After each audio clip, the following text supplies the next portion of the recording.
At Valleywide Cooperative, we're here when you need us. For 100 years, we have been here to help you with food, fuel, and good old-fashioned advice. And for us, serving is more than a job, it's a way of life, which is why we pour so much into the communities around us. We've employed hundreds of your neighbors. We take pride in that, and in giving back millions in sponsorships, grants, donations, and scholarships. It's our way of saying thanks. We're Valleywide, and yesterday, today, and tomorrow, we're here for you. This year, help dreams come true with the Ideal Idaho 529 Education Savings Program. Our easy-to-use tools make it simple to plan for your child's education. With tax benefits, ownership flexibility, Ideal is the perfect way to save for college, trade school, K-12 education, and student loan repayment. Join us at our next webinar to learn more about the 529 plan. Enrolling takes just 15 minutes and you can start with just $25. Visit idsaves.org if you would like to learn more. We do things differently in Idaho. Sometimes we go east to find west, where muddy trails meet huckleberry smiles. Stars shine electric, and the wind smells like destiny. Sure, our traffic jams are strange, and not all our steaks are ribeyes. But wherever we go, our eyes never leave the road. Belts strapped and dreams packed, no distractions, no phones, focused. From here to there, it's who we are. Vaping sucks you in quick, and the more you vape, the harder it is to quit. Not to mention all the chemicals and health problems. That's why thousands of teens are joining My Life, My Quit. Visit mylifemyquit.com or text Start My Quit to 36072.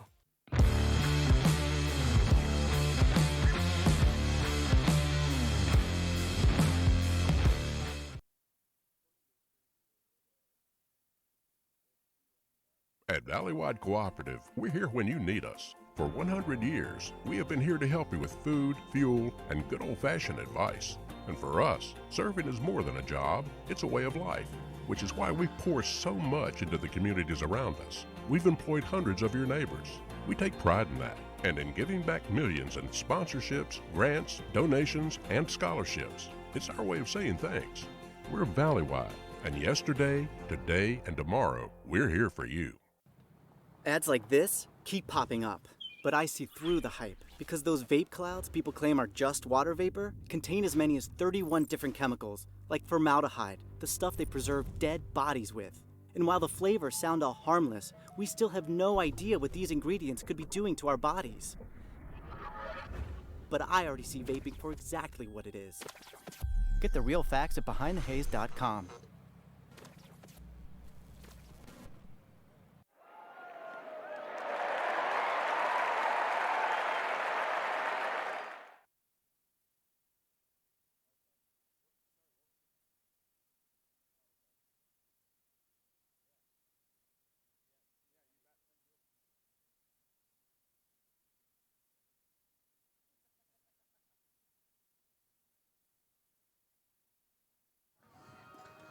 Well, good evening, ladies and gentlemen. Welcome to this IdahoSports.com game stream production of Magic Valley Game Night here on IdahoSports.com, presented by Project Filter, Valleywide Cooperative, and the Office of Highway Safety.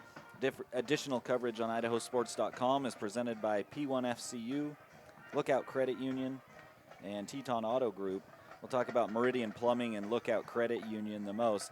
Thanks to them for being our sponsors. They're sponsors over in the Treasure Valley, and that's where Emmett has come from. They made the trip over in this non-conference mashup to take on the Burley Bobcats. Tonight we're live from Burley High School, where Emmett's taking on Burley. Hey everyone, welcome in. My name's Lauren, and I've got Dallin Fryer with me here on the call tonight in a smoking hot Friday night. It is hot today. I was saying as we came in, I don't think I ever remember a September being 95 at 7 p.m., at least in my recent memory. But, I mean, for high school sports, that's the fall you want. Yeah, and you might be able to see a little glare in the picture there as the sun's setting over there in the west. We're looking directly into it right now along here with the Emmett fans that have made the jaunt over on I-84. It is just a hot day up here in the press box. Hopefully that sun will be down soon. We'll get a little reprieve, as will the fans below us. but a beautiful night for football nonetheless here at a beautiful field at Burley High School. Yeah, absolutely. Happy to be here. And this is actually, I mean, I live over here, but I haven't been to a Burley football game in my time of living over here. So I was kind of excited to come here. I've been to the gym several times, played in that in my younger years, and I've gone as a spectator a couple times as well. But it's fun to be here and see what they have to offer, and decent turnout as well for how hot it is. And like you said, many Emmett fans making the trip as well. We've had a triple header, and somehow this game is going to actually be starting on time. That is credit to the Burley, not only like the athletic director and the coaches, but also the support staff and everything, because it feels like something always goes wrong. But we're going to be starting at 7 with a triple header. That's impressive. Yeah, we just had the athletic director up here, Randy Wynn, welcoming us, and appreciate him. And yeah, his staff and himself did a heck of a job getting this thing started on time. Well, we're going to step away as we honor our nation with the playing of the national anthem. This is IdahoSports.com. We'll be right back. A hit in the morning, another between class, after school, and more before bed. Vaping sucks you in quick. Not to mention all the chemicals and health problems everyone's talking about. That's why thousands of teens are ready to take back their life their own way with My Life, My Quit. When you sign up with us, you'll get a free and simple quit plan that makes it easier to stop vaping. Visit mylifemyquit.com or text Start My Quit to 36072. An Idaho-based credit union is leading the way in community initiatives and charitable partnerships. Recognizing a need for change, Lookout Credit Union underwent a major transformation to put its employees and their community first. Through 2 strong initiatives, Lookout Credit Union is ensuring a brighter future for its community. To find out more, visit www.lookoutcu.com.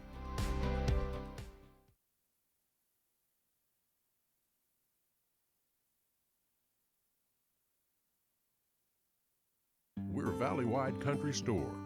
For 100 years, we've been your #1 choice for food, fuel, farm supplies, and just about everything else you could need to get you through your day. We know you work until the job is done, and so do we. For gas on the go, or a little extra to help you get down the road, you can count on us. We are proud to employ your neighbors and to be a cornerstone of your community. We're Valley-wide. Yesterday, today, and tomorrow, we're here for you.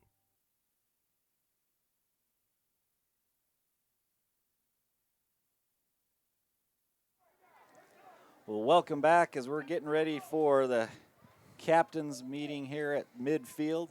Lauren Jensen along with Dallin Fryer here in a 5A matchup between these two squads.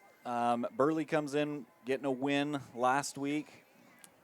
Burley beat up on Century over in Pocatello. They played on Highlands football field, but in a big way they beat up on Century. Of course, Century's been down a little bit over the last 3 or 4 years, so this will be a little bit more of a test, I think, for both of these squads. Of course, Emmett comes in 1-1. They defeat Canyon Ridge out of Twin Falls, and then lost to 4A Fruitland. Now,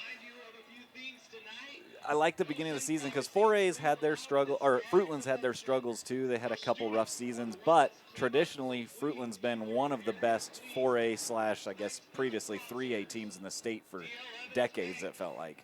Yeah, and Fruitland, they have, I mean, we say this all the time, but they have a football culture. It's just, like you said, it's been built in. I remember years ago there was a stretch where they made 7 straight state championships. They didn't win any of them, but they did make it. They did make it to 7 straight state championships. And so, you know, it seemed a game like that too, technically, yes, it affects your max preps rankings, things like that, but it doesn't hurt you in the long run because it's not against teams you could potentially see at the state tournament or teams that you could be, you know, opponents, matchups, and things like that.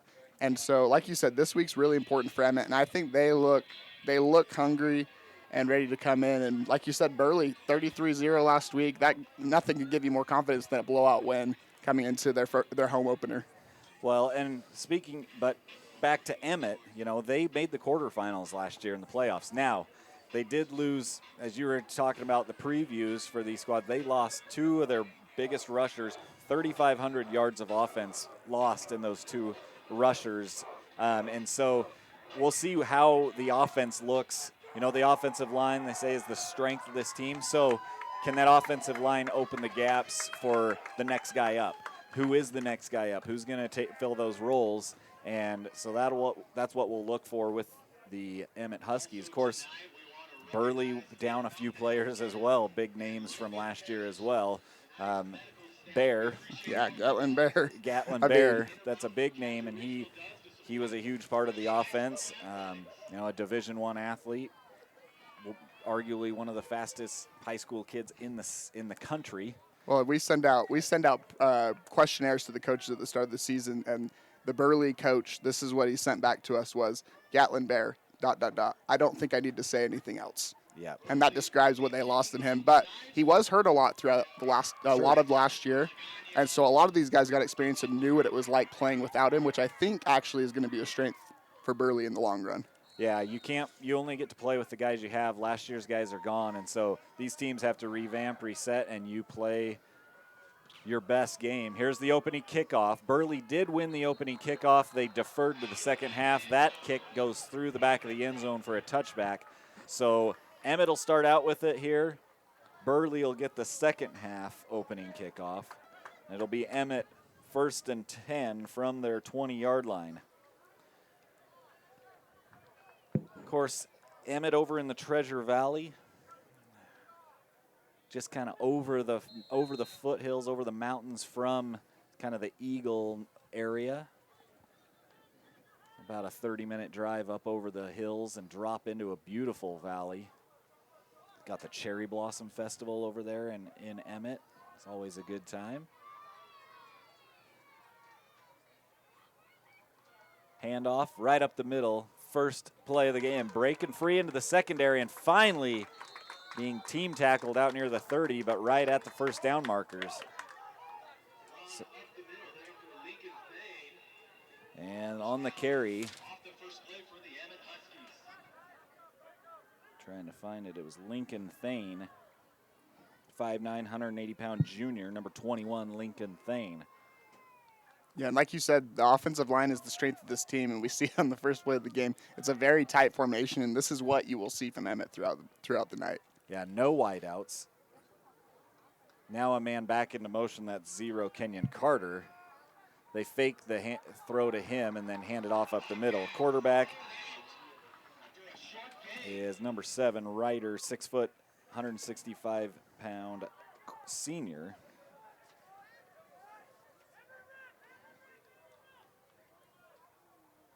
Hold on a minute.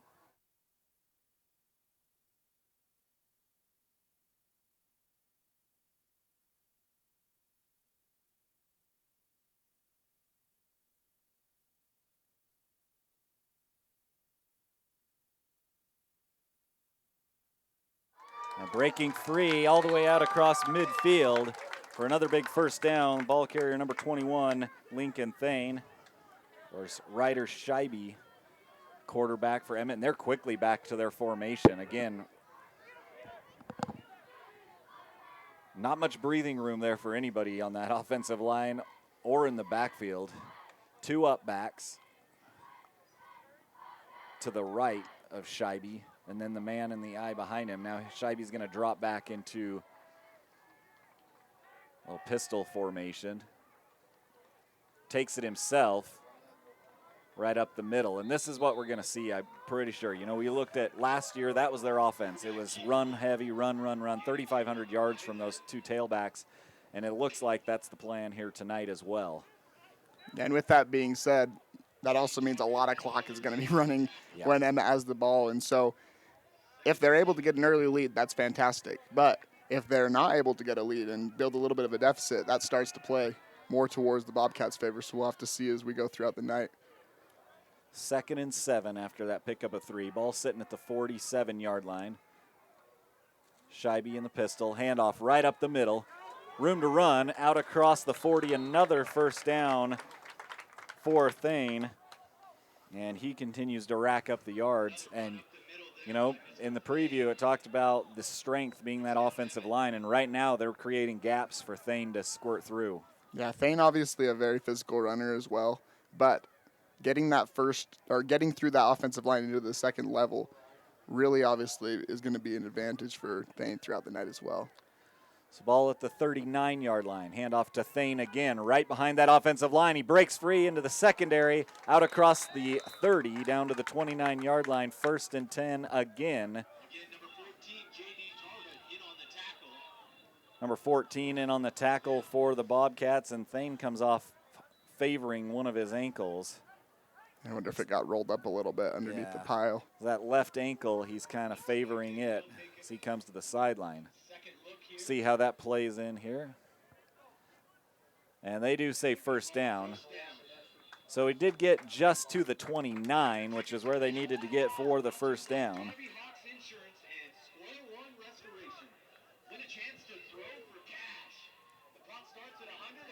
There you go. I think that's your fundraiser right there. Dallin may be winning some cash tonight if his ticket gets pulled. Try to pay for my gas every day. So up to the 29, or go the Huskies. 1st and 10 from there on every play has been on the ground for the Huskies. Scheibe back in the pistol. Linebackers creeping up, and now bouncing to the outside. Good open field tackle by number 3. And that was number 3, Marcus Armstrong, sophomore. And running the ball that time, I believe that was number 19. That's Sammy Howe, senior as well. He's listed as a wide receiver, but he's come in place of Scheibe, or excuse me, in place of Thane as the back. Now he takes it up the middle, tripped up, falls forward. Gonna gain a couple. It'll be 3rd down and about a long 3, it looks like. 7:44 left here in the 1st quarter. Burley Bobcats here at home against the Emmett Huskies. Emmett making the trip over, probably about a 3-hour drive over. And just a big push right up the middle, and there they go, that big offensive line. They gain about 6, all the way down inside the 15 to the 14. 1st and 10. You know, based on that result, I would say maybe just run QB sneak every play. That was one of the best QB sneaks I've seen in a long time. Well, the offensive line goes 230, 225, 230, 215, 205, 255, 265, 235, 222. The 205 is the light man. And that time, Burley comes up pretty good there. Limits Scheibe to about 2 yards. They're sitting 2nd and goal at the 11. And if I'm not mistaken, I need to look back at our preview, but I believe one of these offensive linemen is a state champion wrestler as well. I'll have to look into that a little bit, but I mean, the way they're getting low, I think it's universal across the front. Handoff around the right side. Has blockers, cuts back in. Short of the goal line by about a yard. And on the carry, it was Sammy Howe, the senior wide receivers, come in replacement of Thane. And it's now 1st and goal from the 1. QB sneak, little hesitation, flag comes out. Offsides on the defense. So encroachment. So they'll go half the distance. So the ball will be sitting at the half-yard line now. Not a huge advantage there, but. And Burley knows what they're going to try to do here. We'll see if they try to go again right up the middle and if Burley just stacks the box. I think it's going to be tough to stop them 4 times from this distance. This time a handoff, touchdown. No, he comes in short. He got cut down, so it's going to be 2nd down. I thought he got in. Truthfully, I didn't know there was enough room down there for him not to get in. Yeah, so 2nd and goal now. And I don't know if he got there that time. They got him stopped again. So 3rd and goal now. And now I'd expect to see the quarterback sneak after the 2 failed attempts. And there's the push. And that time they're in. Touchdown.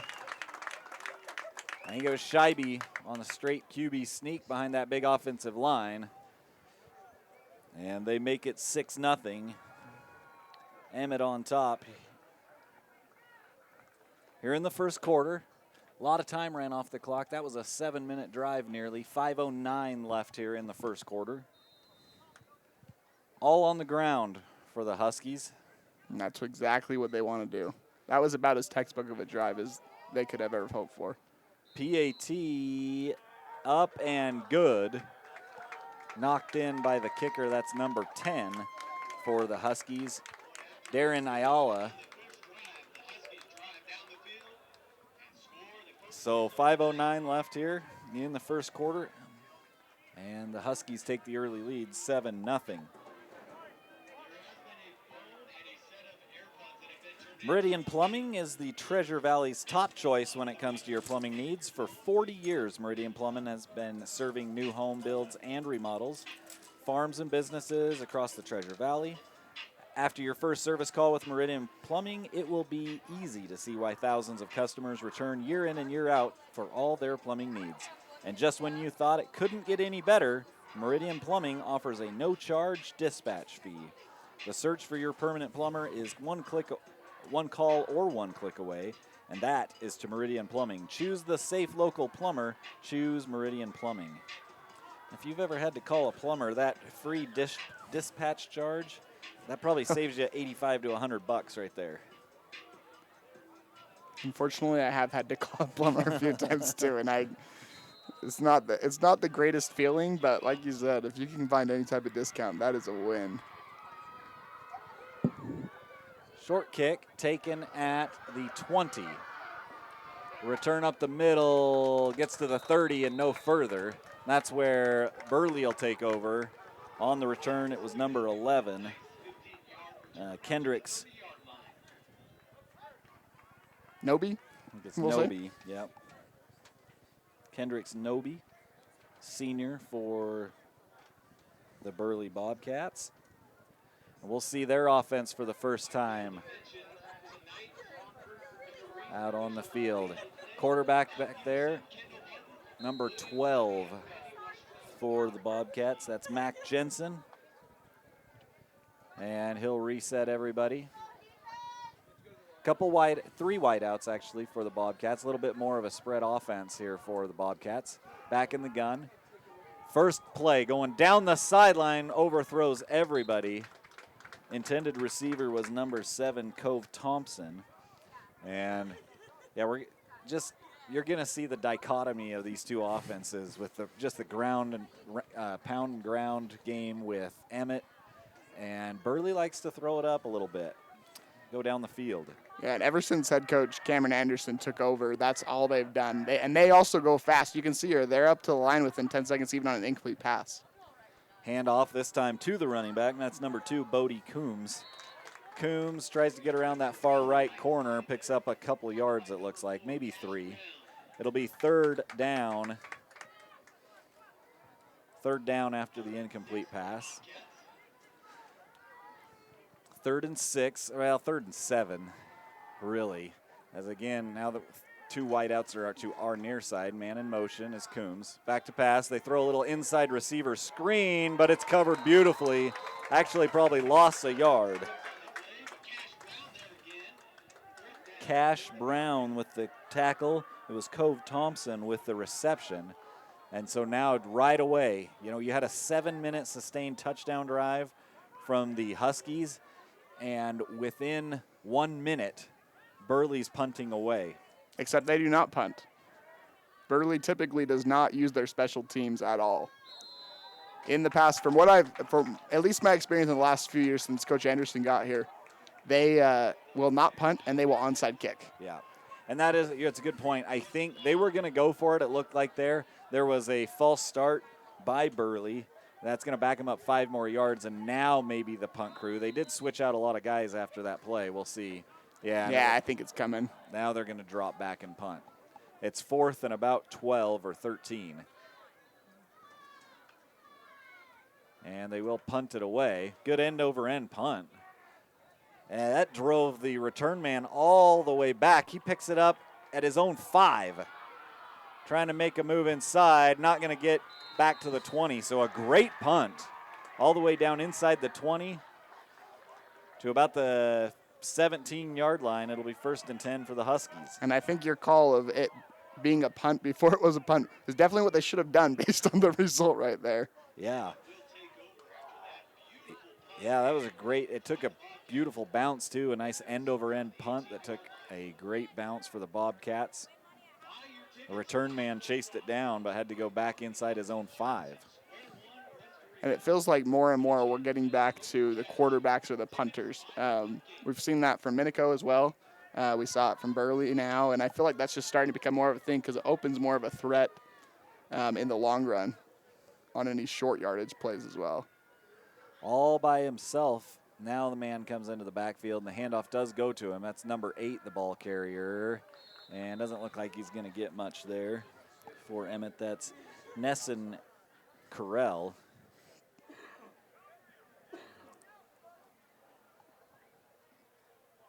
And, yeah, actually they lost. Oh, no, they did gain about 1.5 yards on the play. So 2nd and 8, we'll say, coming up for the Huskies. And it looks like Thane is back out there as well after coming off early in that last possession. So good to see him back out there. Yeah, Thane over there on the left side of the line, it looks like. Man in motion. The handoff goes to him on the sweep to that left side. Blockers out in front. And big pickup out to the 30-yard line for what looks like a 1st down initially. Let's see where they mark him. And it is a 1st down right at the 30-yard line. On that carry, that was Sammy Howe around that left side. And I think we're starting to see why they had 2 rushers combined for 3,500 yards rather than just being 1 rusher with, so many yards, because they're sharing the wealth and we're seeing a lot of production. Right up the middle behind those big offensive linemen. They'll pick up 2 or 3.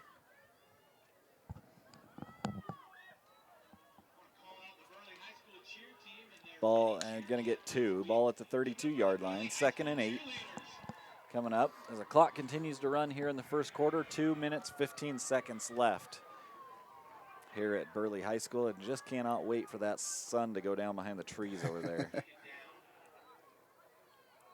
2nd and 8. Handoff coming around the right side this time. Blocker out in front. Trying to find a seam and got tripped up. Gets across the 35. Going to be about 3rd and a long, long 4 coming up. Ball carrier again, that was number 19, Sammy Howe. So Bobcats, they could use a defensive stop here. Emmett's ground game has been pretty consistent here in the opening 2 drives.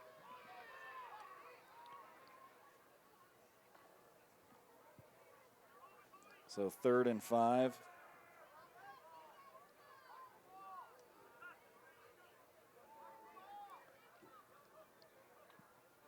Back in the gun again is Scheibe. Hands it off, trying to get around the right side. Won't get there. Good tackle there by number 13. Behind the line of scrimmage, that is Scott Crump. Great tackle to push it to 4th down. We'll see what Emmett will do here. It looks like they're going to bring on the punt crew as guys shift in and off the field. And I was glad to see the officials not throw the flag there for a horse collar because you saw the jerseys tug around, but it was more in the front. Sometimes you get caught up in that. I'm sure some of the Emmett fans felt that way. But I was glad to see the flag not thrown, and Burley gets a big stop here. Yeah, that's a big defensive stop for them. Punts away. It takes a bounce. We'll see what it does. Then kind of goes backwards. So 30, let's see, out to the 33 is where Burley's going to take over. 17 seconds left here in the first quarter, and a very quick first quarter, just 20 minutes in. Again, want to thank our sponsors for tonight's game, Meridian Plumbing and Lookout Credit Union. They're the Treasure Valley Game Night sponsors here on Magic Valley Game Night, because we've got the Emmett Huskies over here out of the Treasure Valley.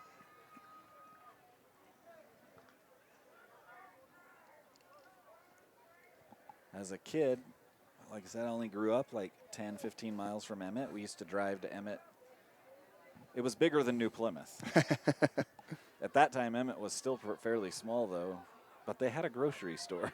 Hey, that's always an advantage. That's how you know it's been an established town for a while. That's where I was born, actually, in the hospital there in Emmett.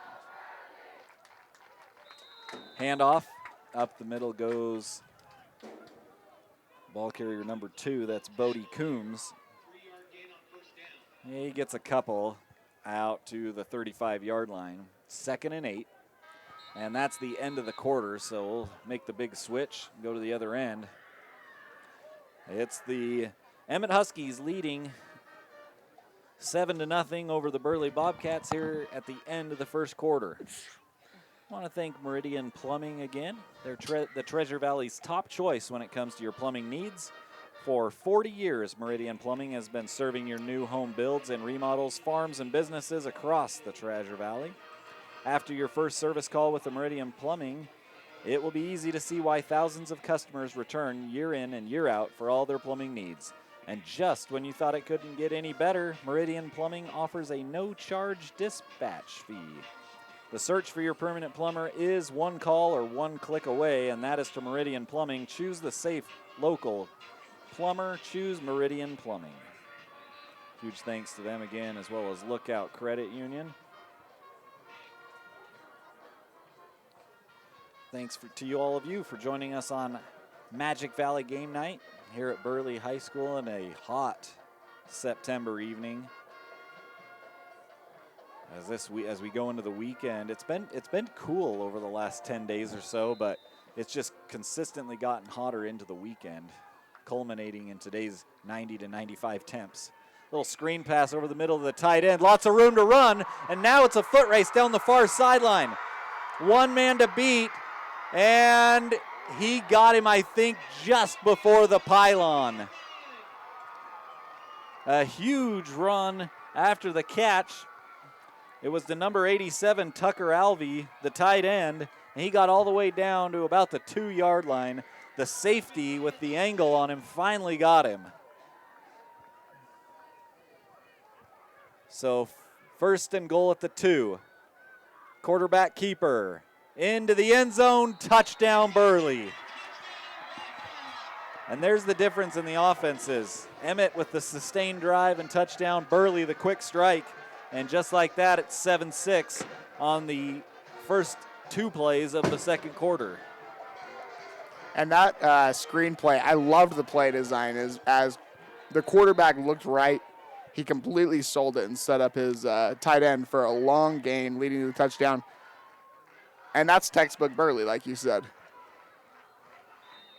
PAT is up and good. We're all tied up here, 7-7. Just, what is that, 22 seconds into the second quarter.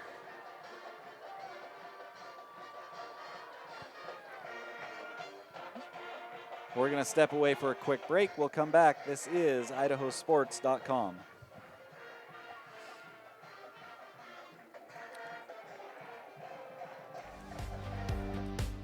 An Idaho-based credit union is leading the way in community initiatives and charitable partnerships. Recognizing a need for change, Lookout Credit Union.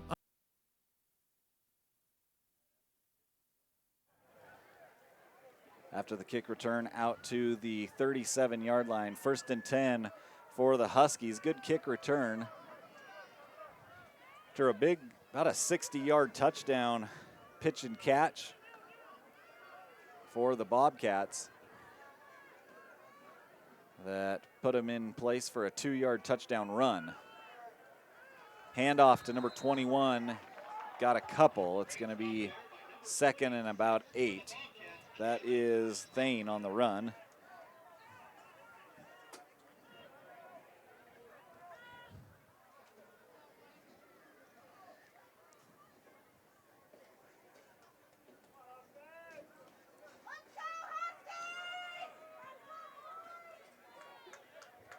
Lining up again. One wide out to each side now.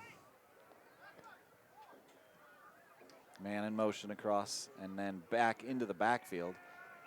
Little option play out of that. One man to beat on the outside and a good job just containing. He'll be close to the first down, but pushes him out of bounds. Nice pickup on the play by the Huskies.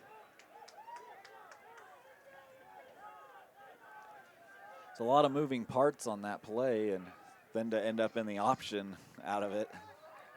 I think that's the first time we've seen them put their wideouts wide out as well. Yeah. They've been tight all evening so far. Yeah, so changing up some formations, like I said, and they're kind of in that same formation again here with a slot back and 2 wideouts, one to each side, or a slot receiver. Now he goes into motion across and then back behind. Handoff right up the middle, and that Thane out across midfield to the 49, just tripped up. I believe that was actually the exact same play, just flipped. Because they still put their motion man in. It was still a read option, and it turned into just a handoff up the middle this time. Yeah, and that's a lot of these running offenses, that's what it is. There's just 3 or 4 options, and you just mix those in every time and try to get the defense on their heels. That time the offensive line opened up the big hole. First down. Now, first pass of the game. It's caught. Little move back inside and then tackled. That was Kenyon Carter on the reception. So, quarterback Ryder Scheibe, he's 1 for 1, 100% on the evening. Picked up about 6-7 yards on the play. It's second down. Here in the second quarter. Back to pass, looking down the field. And had his man come open. Had he waited just a hair longer, I think he had a touchdown throw there. Coming across, the intended receiver was, I can't see the number over there for the Huskies. I think it was 19 Sammy Howe again. Okay. And Howe, the defense was going the wrong way. Howe coming back across the grain on the football field, he had room to run. Yeah, I wouldn't be surprised to see them go back to that play later on as well. 3rd and 3, a long 3. Burley trying to get another stop here after tying it up. Option. Now they throw it to the quarterback. He's going to get dropped. It was thrown to Thane as they kind of ran out of room. Good job by the Burley defense to string it out to the sideline. And now it's 4th down. As they lost about 3 yards on the play, it's going to be 4th and, we'll say 6.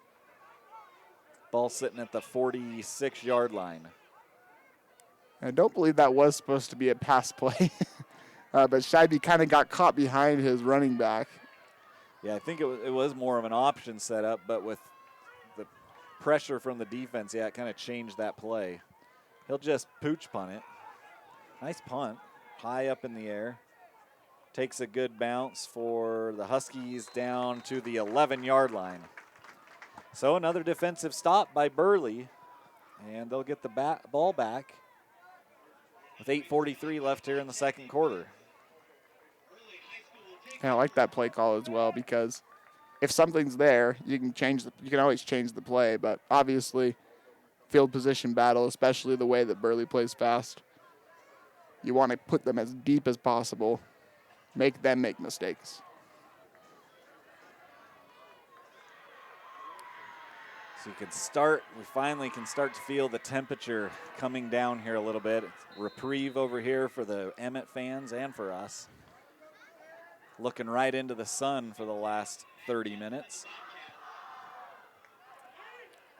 So here comes Burley on offense from their 11-yard line. 1st and 10, man in motion is the tight end.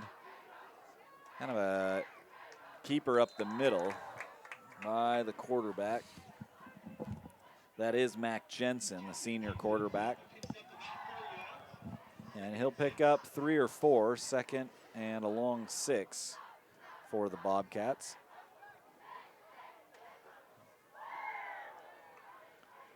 And again, they spread it out, and again, Mac, stood up and then falling forward. Good tackle, but good job by the quarterback to keep going. Was that Connor Soto? Cioto.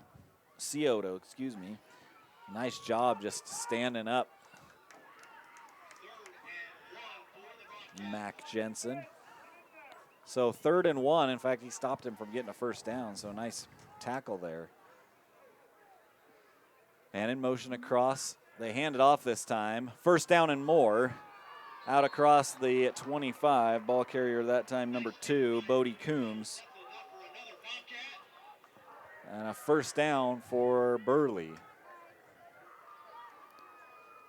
Yeah, Burley, 3 straight runs. You don't see that very often from their offense. Trying to get outside of their own goalposts and get down the field a little bit. And a late shift from the defense for Emmett. Man in motion. Handoff up the middle. Gets caught up in the middle and gains a yard, maybe 2. It'll be 2nd and 8 for the Bobcats. Of course, Burley located right along just to the south side of the Snake River. Here is as you drive through the Treasure Valley, right off the interstate.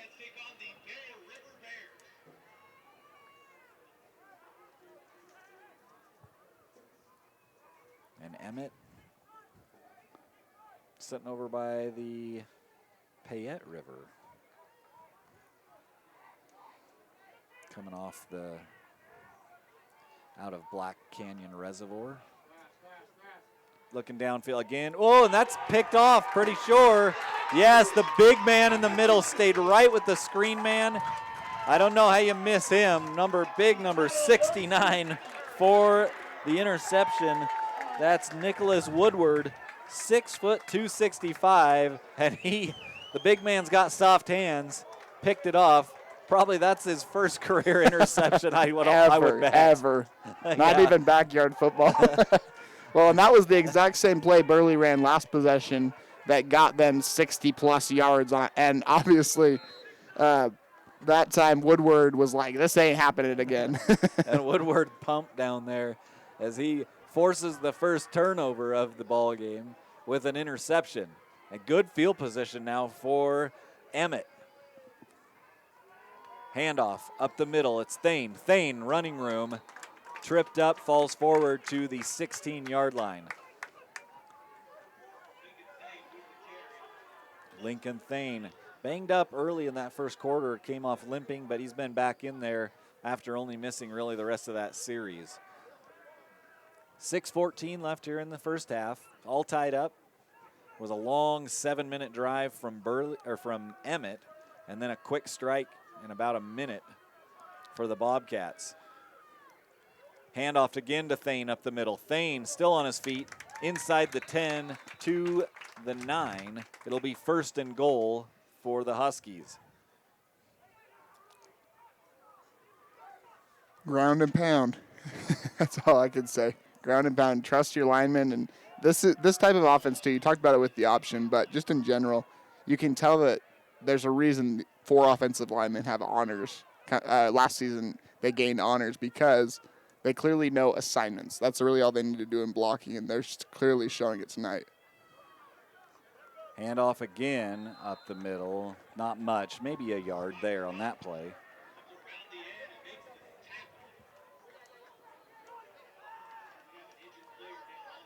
Injured player on the field. It looks like it's a Husky down there. That's number 1 for Emmett. That's Hawes Davis, big 6'3", 200-pound senior tight end. In there, a lot of blocking duties for that young man. And he's kind of hobbling on that right ankle. take a seat over here on the turf. So it is 2nd and goal, I believe, at the 8. Handoff to Thane, touchdown, untouched right up the middle for Lincoln Thane.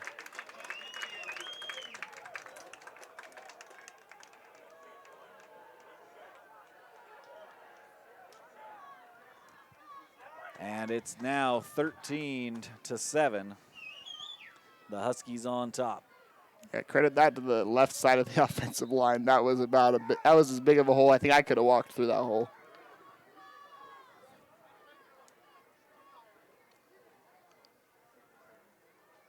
PAT is up, and it is through. So 14-7 as Emmett retakes the lead with 5:15 left on the clock. Sun going down over there. We get some long shadows across this field. Beautiful field here with the alternating greens on the turf. Of course, right between the 45s, it's the dark green with the Burley B out there in the middle of the field. Just a great venue here. Nice scoreboard. They just need to add one on the other end as well. But a beautiful video board down here on the north end of the field. I believe that's Idaho Central Credit Union sponsored video board down there. Yeah, this is a great facility. And one thing I like about it too is that on the visiting side, it isn't a smaller grandstand. There's the word. Yeah. It's the same on both sides, which you don't see a lot of the time. I feel like it's always smaller on this side, which sometimes is good, sometimes it's not. So I like that they just did it equal. Little details. Yeah, nice stands here. Nice aluminum, newer stands. Kickoff here taken at the 10. Return up the middle by number 7, I believe. That is Cove Thompson. And he gets out just shy, out to about the 28-yard line. It'll be 1st and 10 for the Bobcats from there. Still in here in the second quarter, as these teams have kind of gone back and forth. 2 different offenses. Emmett keeping it on the ground. Burley, though they have run it, they like to go to the air just a little more. But that score coming after an interception by one of the defensive linemen, number 69, Nicholas Woodward, picked it off, and so a short field, about 30 yards for the touchdown for the Huskies. 3 wideouts now to this near side, a spread look. It's Jensen back there by himself in the backfield in the shotgun. Straight pass play. They go outside and way over the head of the intended receiver, number 10. That was Tragan Darrington.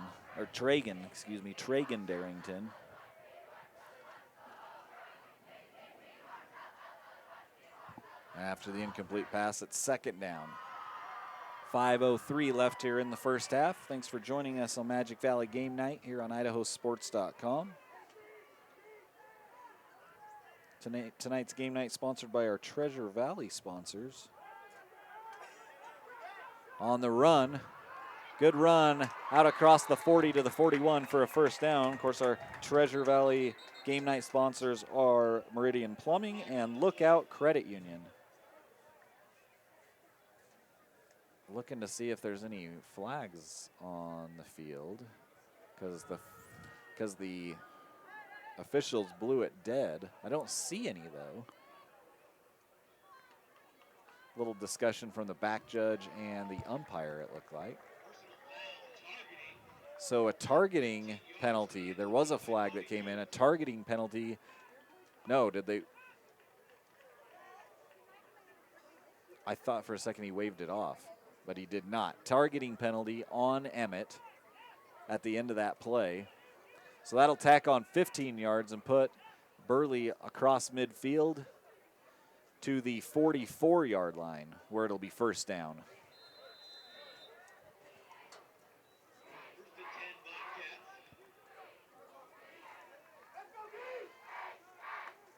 coming across the formation. And nowhere to really go there. No gain on the play. 2nd and 10.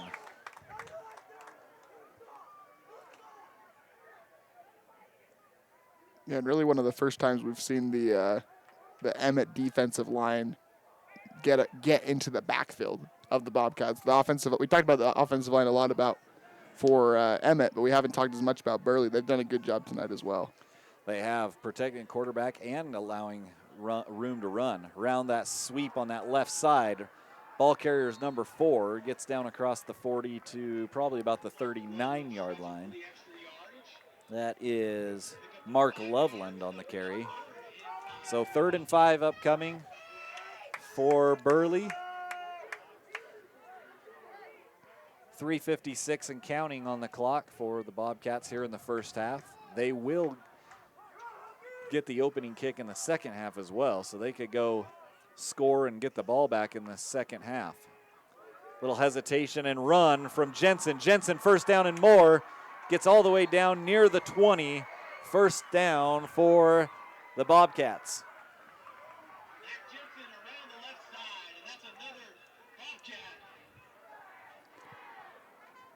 It looks like they're going to mark him down officially at the 21. Just a little hesitation from Jensen and then run in hard over that left side of the line.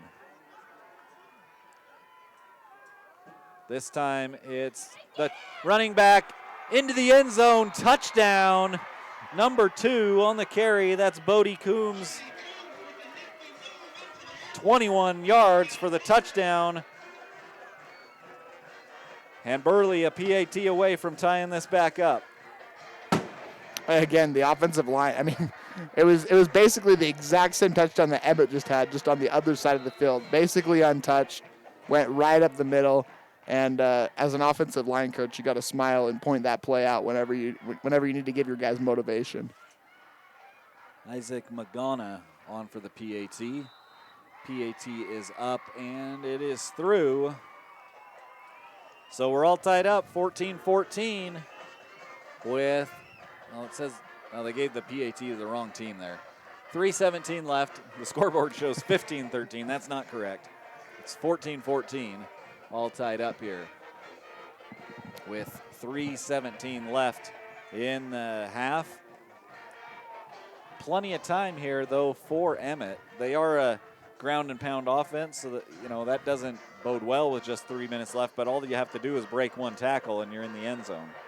Yeah, and they've shown, at least on kickoffs and PATs, that they do have at least a little bit of a kicking game. We didn't really see anything in warm-ups because the JV game went pretty long, so we didn't see any real kicking warm-ups. But you have to figure they have some sort of field goal range based on what we've seen. Check your tickets. 7249. Nope, not me.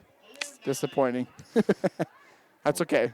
The money went to the Burley bowling team, so I'm happy to support. The Burley Bowlers. That's right. For some uniforms, I think you said. Yep. So hopefully they can get them. Well, I'm sure you just outfitted one Burley Bowler. That's right. Kickoff taken at the 6. Returned up the middle. He's got speed. Breaks an ankle tackle. Now trying to get to the outside. Burley's going to force him out of bounds. And they do throw the flag as he was well out of bounds. They really should have let go. I think if he let go at the last minute, he'd have been fine, but he drug him down at the end of it. And that's hard because there was a pile of people, and you're trying to pursue, especially on kickoff, you have a lot of guys that don't typically get a lot of playing time. They're trying to make a big play. 2 guys are on him, like you said, and then they kind of rolled over him as 2 others came on. It's kind of a no-brainer. It kind of sucks that it happened. Yeah. When you look at that on a film, you're going to be like, well. I really think the guy that had a hold of his jersey, if he'd have let go, it'd have been fine. Yeah, the rest of the bodies don't make the difference on that play. I think you're right. Because they were already on the ground. He really fell on top of them, but the guy that had a hold of him by the jersey, that was the one that caused the issue. Now, I don't know if there's an issue on the clock or what, but 3 minutes left. With the penalty, that puts Emmett all the way across midfield to the 44-yard line of Burley. So now, with 3 minutes left here, lots of room to run.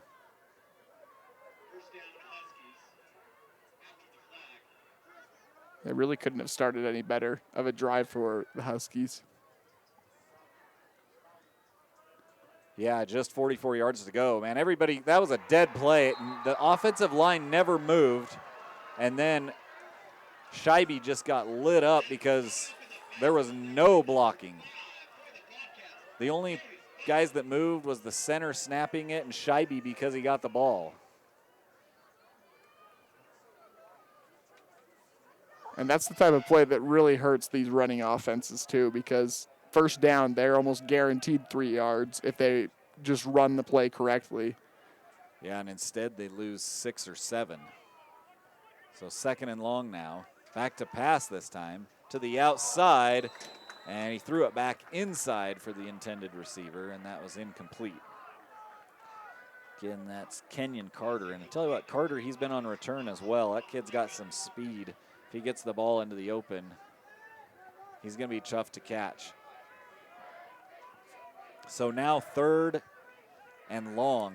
So after that great return and penalty into Burley field, they're back into Burley's side of the field. They're back almost to midfield, but it's 3rd and long. They've got to get to about the 34-yard line for a first down. Ball sitting at the 49. So 3rd and 16. It's Carter in motion across to the far side. Back to pass. Down the field's got his man. It's caught. Touchdown. Number 19 on the catch. That is Sammy Howe. It was just a straight route to the post. And he caught it in stride perfectly. So a 49-yard touchdown throw from Scheibe to Howe. And we're a PAT away from being tied up on the other side. I want to say that was almost the exact same play that Howe was unable to grab 2 or 3 possessions ago as well, that we said maybe they'll be coming back to that play because there was an opening. Clearly came through for them there. There was a celebration penalty on that will be tacked onto the kickoff, so we'll see with the way Burley plays fast if that comes back to bite the Huskies here at the end of the half. Yeah, so like I said, that'll be assessed then. On for the PAT at regular distance. And it's blocked. So Burley blocks it. So it's just a 6-point lead for Emmett, 20-14 now. And yeah, those are the kind of little things that in a tight game can make a big difference.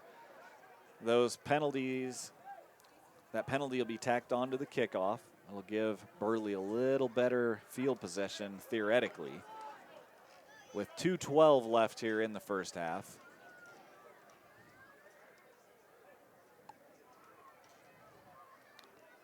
Celebration penalties these days too. It's hard to tell what really is legal and what's not legal. My brother works at University of Utah in athletics, and at their game last week, their running back spun the football after a touchdown and got flagged for it. Apparently, there was a guy from Utah that watched 8 other college football games that weekend and watched 8 other players do the spin the ball, and it was not a flag. But so it's really, sometimes it feels like it's uncertain what really is a celebration, what's not a celebration, because there's so many different types of celebrations nowadays. And I noticed that the first touchdown that Emmett scored, they did the same celebration, and I don't know if it just wasn't caught. They picked up the running back, the lineman did, in the dirty dancing lift. Yeah, exactly. That's become really popular. You see it all over. And I don't know, maybe they did talk to them after the first one, say, hey, don't do that. But then it's 2 different guys for this next touchdown, and the message didn't get received back. Not everybody got the message on the penalty. So short kick, too, taken at the 33. Return up the middle, right out to midfield. So ball actually at the 49-yard line, just shy of midfield. Return man on that play, number 18, Asher Bailey. And again, now 2 minutes left here in the half, 2:07 to be exact, and it's a short field for Burley. I can take my sunglasses off, finally. And now that the sun is starting to set, I know it can't really be seen on the camera. We're starting to see the last remnants of the smoke, hopefully, fingers crossed, that we've seen over the last several weeks throughout the valley. Yeah, it has been nasty over here, coming down from the Stanley area mainly. Of course, over in the Emmett area, there was some fires in the foothills over there too, so they've been dealing with smoke too. Short pass out to the outside, caught and out of bounds. Good job getting out of bounds to save some clock. That was Bodie Coombs.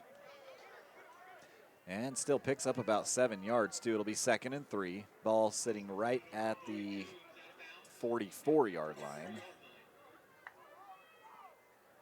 Straight keeper from Jensen. Jensen fighting forward for a first down across the 40. Worth noting as well, both teams have all 3 timeouts to go as well, so Burley can afford to do running plays like that. If they don't work out, they burn a timeout, and still plenty of time left. Ball at the 39-yard line, 1st and 10, 1:50 in running. Handoff around the left side, nearly got caught in the backfield. Now he switches positions, got room to run. Jumps one tackler, and I think he picked up a first down. Hurdled a tackler. And again, that's Bodie Coombs, and that's a first down. Clock starts again with 1:39. Quickly back to the line of scrimmage are the Bobcats. Jensen knocked down. Great defensive play by number 16. Yeah, that was Logan Curtis. He's a 6'2", 180-pound defensive lineman, and they've ran that screen again. So obviously the defense is picking up on a couple of things they're doing in the passing game. That's 2 different times we've seen at least a deflection, but also an interception at the line of scrimmage. Yeah, he jumped into the backfield and got his hand on that little pass out into the flat. Again, now nearly, and he had to adjust it again because the same guy, number 16, was in the backfield, Logan Curtis. So Jensen had to adjust that throw, and it ended up wide of his intended receiver. And that was the other variation of the play that Woodward picked off earlier. They just came to the side screen instead of the one up the middle. So Jensen in the gun now, 3rd and 10, I believe, after the 2 incomplete passes. Back to pass is Jensen. Looking over the middle, he's in trouble, gets away. Now it's on the run, throws, it's gonna be short though, it's gonna be 4th down. Jensen couldn't get away from the 3 guys that were trying to get him. And now it's 4th down with 1:21 left.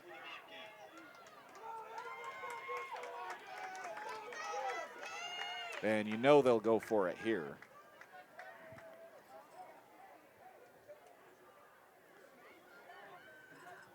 So this would be about close to a 50-yard field goal if they were to try to kick it. They will not. They'll go for it on 4th down. Out into the flat. They try to set up the screen. Hit as he throws. The ball sails. It's intercepted at the 1. Flag comes in the middle of the field, and down the sideline goes the return man. After the interception, it was number 20 that picked it off. Jensen just threw it up into the air as he got hammered. I'm going to guess that's an illegal man downfield.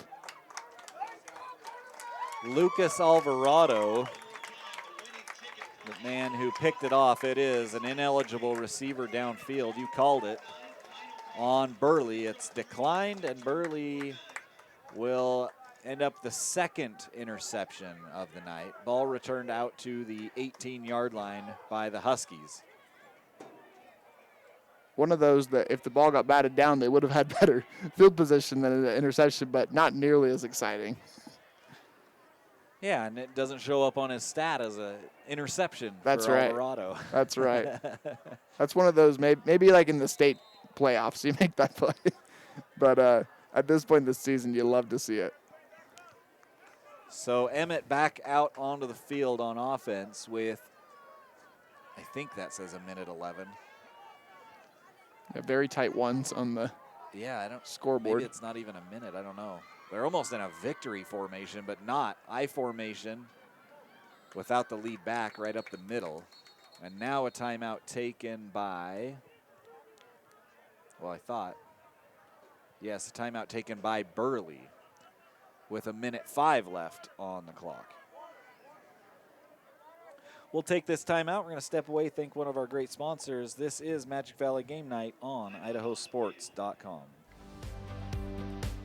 An Idaho-based credit union is leading the way in community initiatives and charitable partnerships.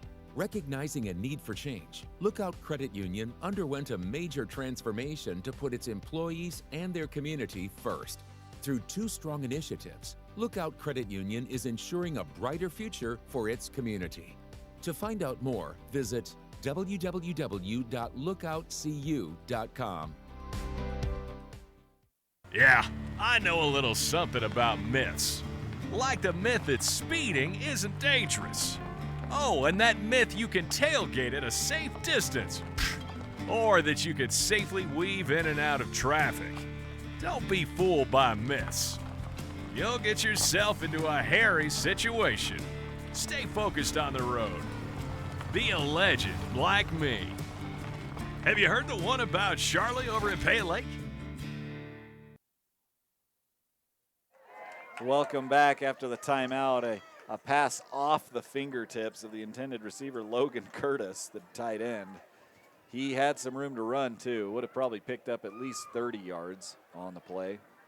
As it is, though, it'll be 3rd down and about 6 with 1:01 left on the clock.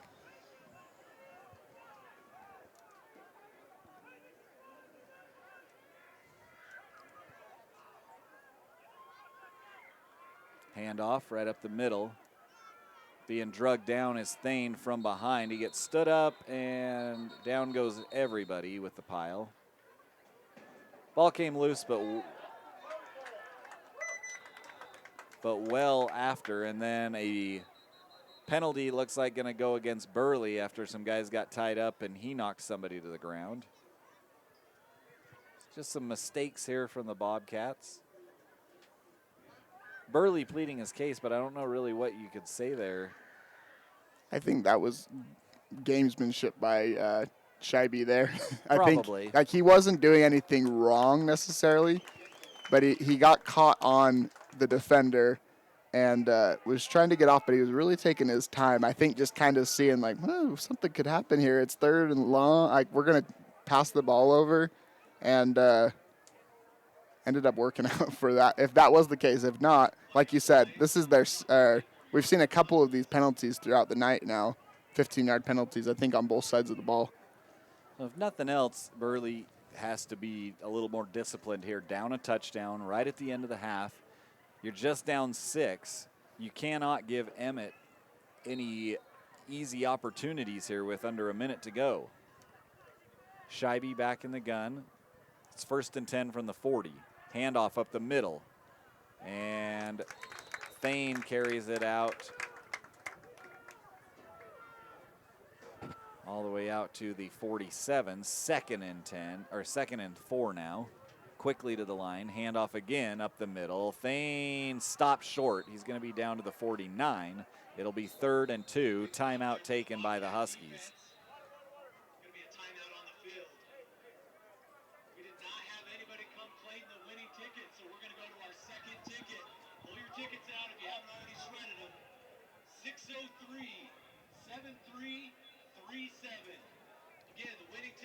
They're going the wrong direction for you on the winning ticket. Yeah, I thought maybe I'd have a chance that time. The winning ticket from before did not claim their spot. Thought I maybe would have another chance, but $100 going to somebody else. See if that one gets claimed. 3-7. The winning ticket. If you happen to be listening to us out there while you're at the game.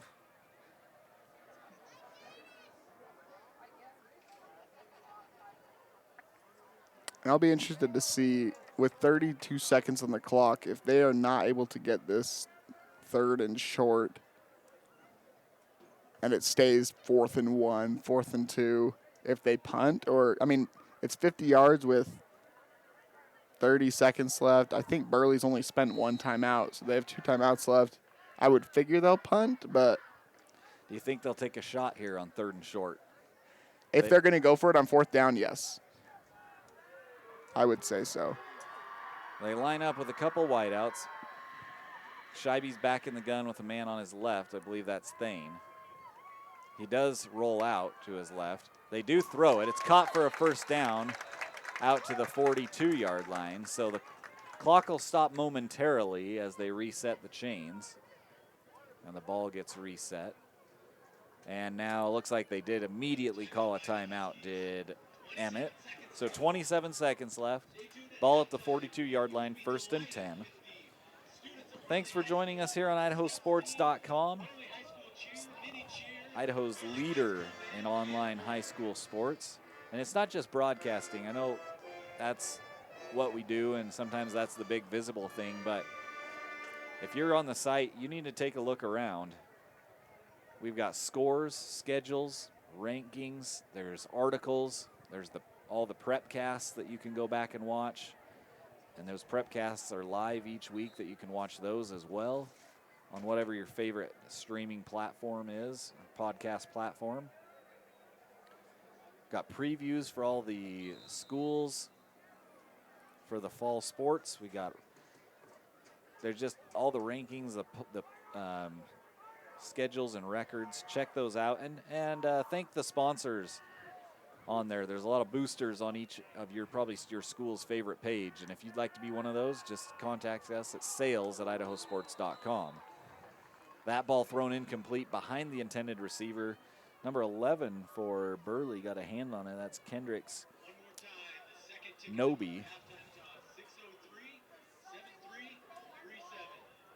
Nobody wants that money for the drawing, apparently. I wonder if maybe they thought they were just donating. They didn't realize that it was going towards something. Maybe they don't want to go on the field for the competition. Or the tickets all got thrown away. Who knows? Could have also been. And a flag comes in. I think we're going to have a false start against the offense. There's some movement in the backfield, it looked like, for Emmett. So a 5-yard penalty. It'll bring up 2nd and 15 now. So we had a really quick first half until like the last 2 minutes, where it's kind of slowed down with penalties and timeouts. Ball sitting at the 47-yard line, 2nd and 15, excuse me.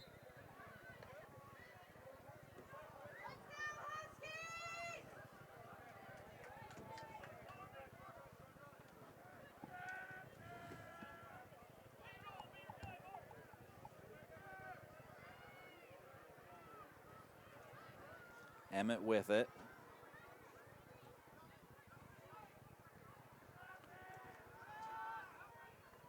Little sling out into the flat, and nice open field tackle. Noby dropped Carter. Kenobi using the force there.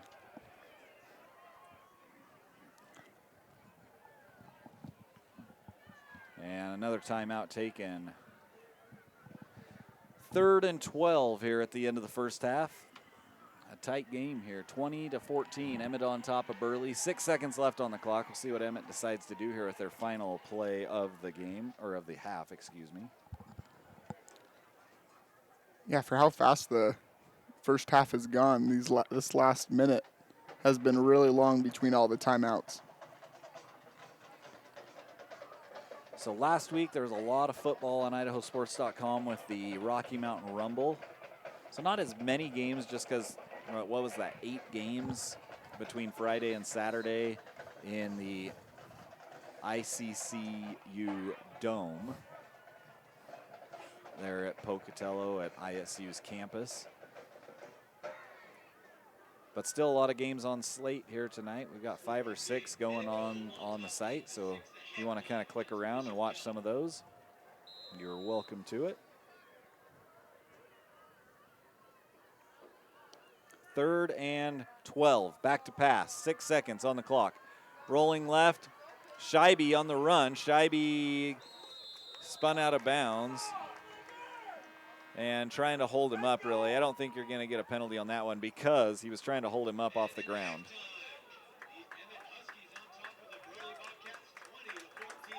No penalty. And it's 20-14. That's the score as we go to halftime. And it looks like we're going to have some young cheerleaders out onto the little cheerleaders out on the field, as well as the dance team for Burley. We'll step away. We'll come back to that. This is Magic Valley Game Night here on IdahoSports.com. We'll be right back.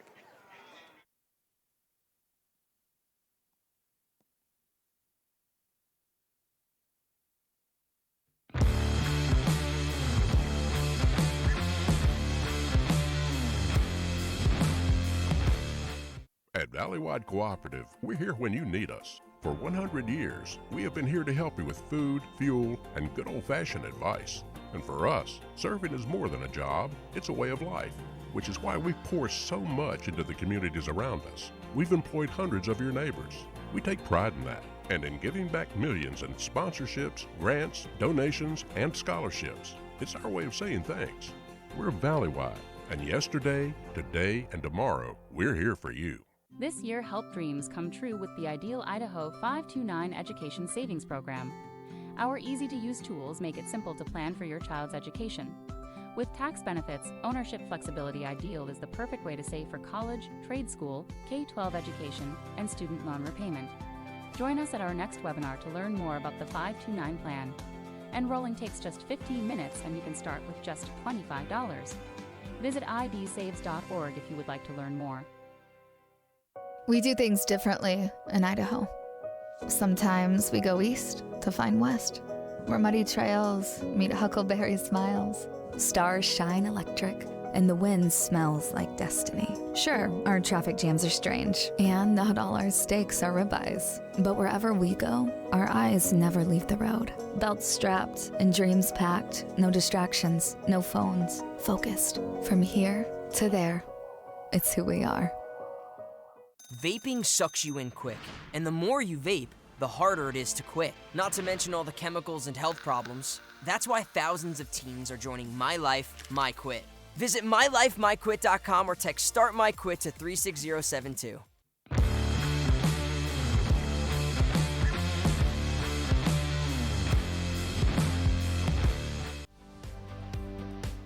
An Idaho-based credit union is leading the way in community initiatives and charitable partnerships. Recognizing a need for change, Lookout Credit Union underwent a major transformation to put its employees and their community first. Through 2 strong initiatives, Lookout Credit Union is ensuring a brighter future for its community. To find out more, visit www.lookoutcu.com.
Welcome to What If Idaho, the home of 1,000 paths for those that embrace possibility. There's no better place to be if you're looking for that next career, or just exploring. Life is a wide open door, no matter your age. Here at Next Steps Idaho, you can research careers and training options that work for you, and start a dashboard to keep your plans moving forward, so you can route your path from what if to what is at nextsteps.idaho.gov. We're Valley-wide country store. For 100 years, we've been your #1 choice for food, fuel, farm supplies, and just about everything else you could need to get you through your day. We know you work until the job is done, and so do we. For gas on the go, or a little extra to help you get down the road, you can count on us. We are proud to employ your neighbors and to be a cornerstone of your community. We're Valley-wide. Yesterday, today, and tomorrow, we're here for you.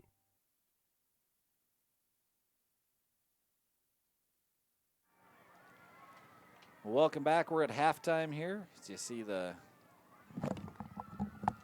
younger cheerleaders out there on the field for Burley. Little halftime show, along with the high school cheerleaders out there as well.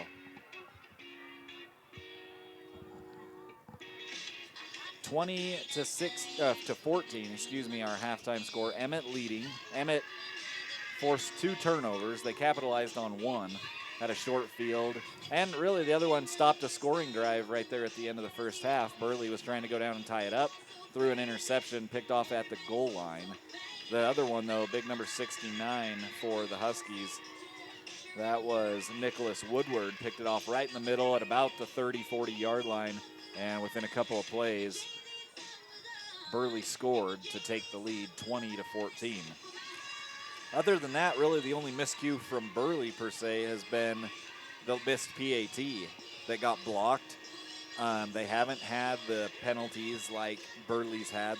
Burley has had multiple personal foul penalties. I think actually Emmett did have a targeting penalty early on in the game, but other than that, it's been pretty clean.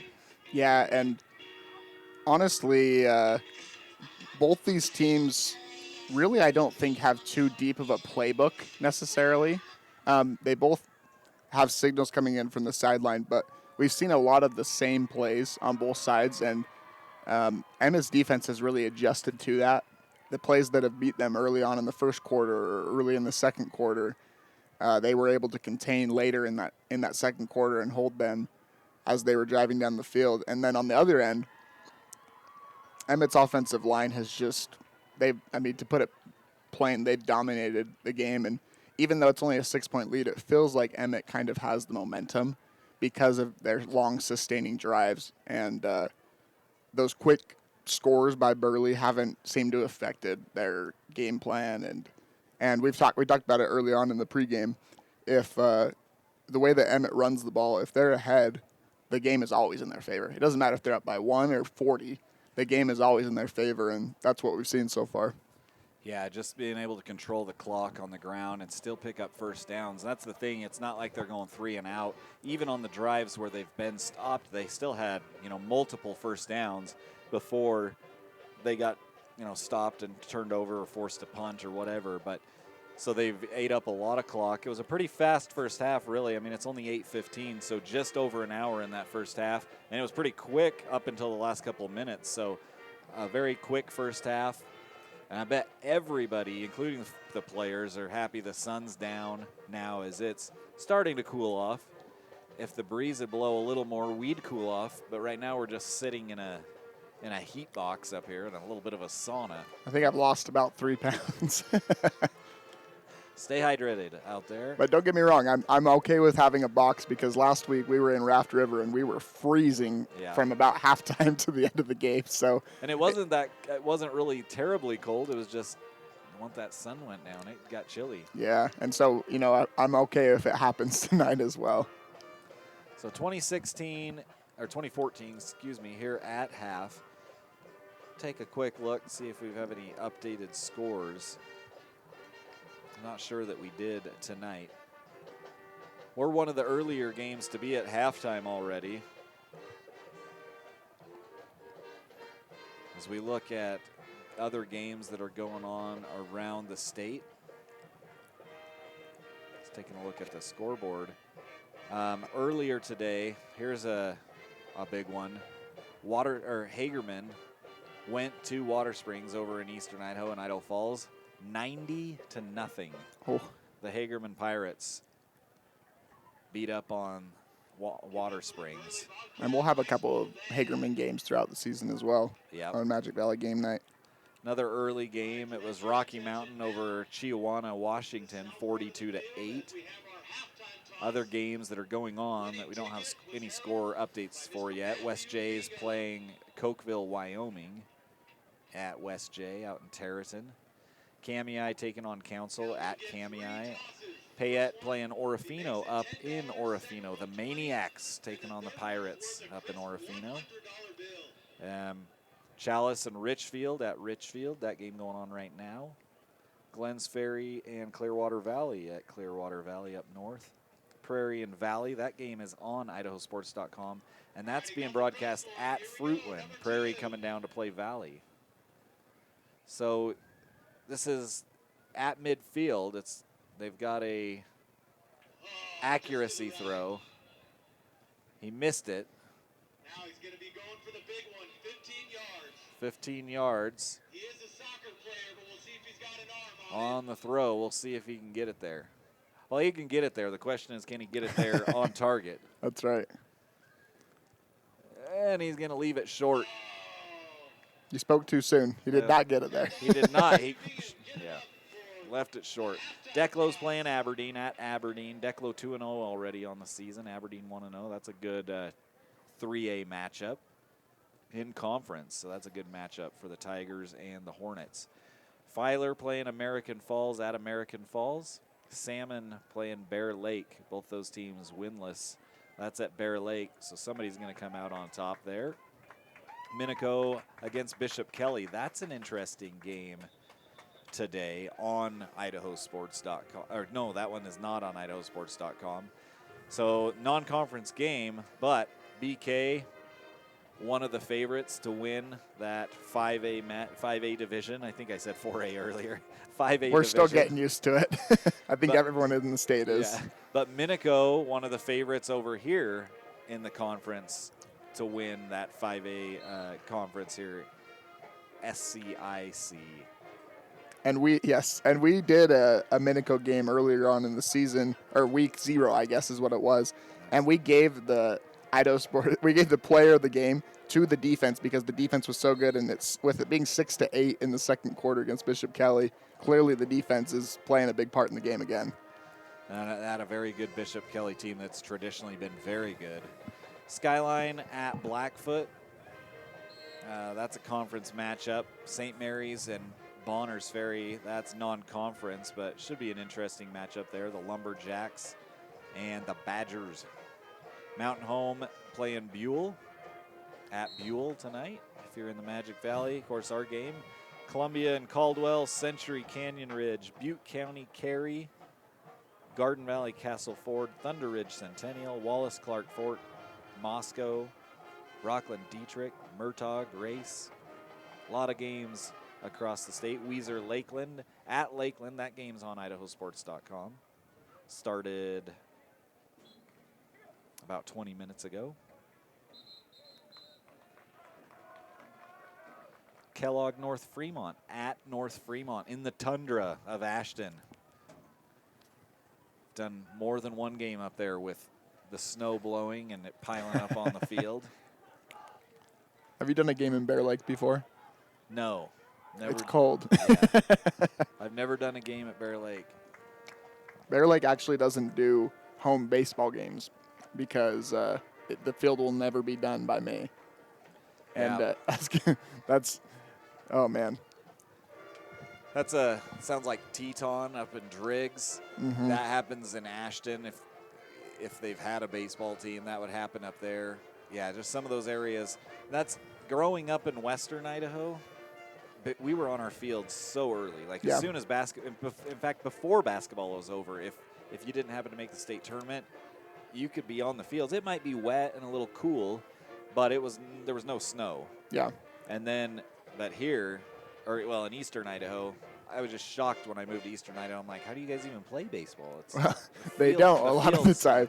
Fields never clear off of snow. I remember a few years, well, this maybe was 5 or 6 years ago now, but Shelley and I think it was Teton were playing in a game against each other, and they didn't wear hats because the wind was blowing so hard in the game that there was no point of wearing hats. Yeah. And you don't see that many places. That's why I quit umpiring. I was in Eastern Idaho. I umpired for about 5 years. And softball was okay because the games were quicker. Baseball was miserable. And I love baseball. Yeah. I love the game of baseball. I played all through high school. I love it. But I hated umpiring. You just froze to death. And then you got a couple games where you just sweat to death. Yeah. That was it. Well, you could get a doubleheader and have game 1 be the hottest game ever and game 2 the coldest game ever. You talk about wind. I don't know how many games I've been at, whether it was at South Fremont, whether it was in Sugar City, whether it was out in Terraton, just hellacious winds where the ball could be hit in the air and you had no idea where it was going to land. Yeah. I'm thankful that that is not happening tonight at Burley. It was hot, but we're getting better weather, and I hope that this happens throughout the rest of the fall, too, because as we get into playoff games later in the season, when it hits late October, early November, it is cold. It does get cold. And the way that knock on wood, but the way the summer and the early, almost fall has been tracking, we've been pretty lucky so far. It has been beautiful. If you've ever been to Blackfoot High School, and I've broadcast a lot of playoff football games on top of that press box, and it is freezing. If you can go back and listen to some of those if you're a Blackfoot fan, and you probably hear me just my teeth chattering and I'm shivering during the play-by-play. It is cold football come October, November around the state. But not tonight. Beautiful sunset across the way from us. It's cooling down out there. Just a sliver of a moon up here in the sky, and a beautiful night for high school football. The Emmett Huskies out onto the field, as well as Burley. Getting ready to start the third quarter here on Magic Valley Game Night and IdahoSports.com. A couple more scores for you. Cuna 14, Timberline 7 at the half. And then over in Idaho Falls, who was Idaho Falls playing tonight? Pokey, I believe. Really? Hey, you're right. 14-9 starting the second half at Idaho Falls. That game on IdahoSports.com. I got to assume that I'm assuming Pocatello's up 14-9. Pocatello, completely different team this year, though, too. Lost a lot of production. I can't remember the exact numbers, but it was over, I think, 20 different honors throughout the team that were lost throughout from last year. So maybe a little bit of a rebuild for them. Pocatello, of course, they're 1-0 on the season already. They're also in this same classification here, that 5A classification. They beat Skyview, but just by a touchdown last week. Skyview not known for their football prowess. The return fumbled a little bit and then picked up, and a good return out near to the 25-yard line, it looks like. So that'll be where Burley will take over here to start the second half. 1st and 10 for them. As we drop into the third quarter.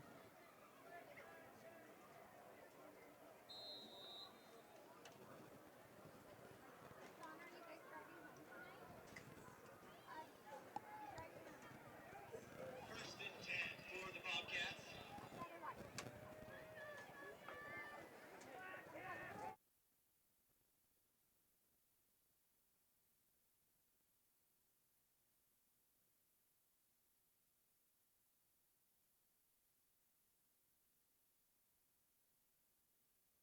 Yards gained on that carry.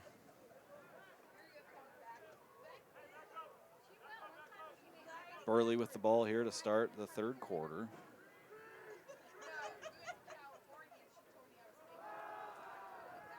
Again, carry around that left side, and it's Coombs. Coombs, ball comes loose, but I think he was ruled stopped there. Just a couple yards there again. It's going to be 4th down now. Excuse me, 3rd down. Flag on the play. We'll see who this is against. Came in the secondary, it looks like. So a holding penalty against Burley, so that's going to back him up. That's going to make it 3rd and long.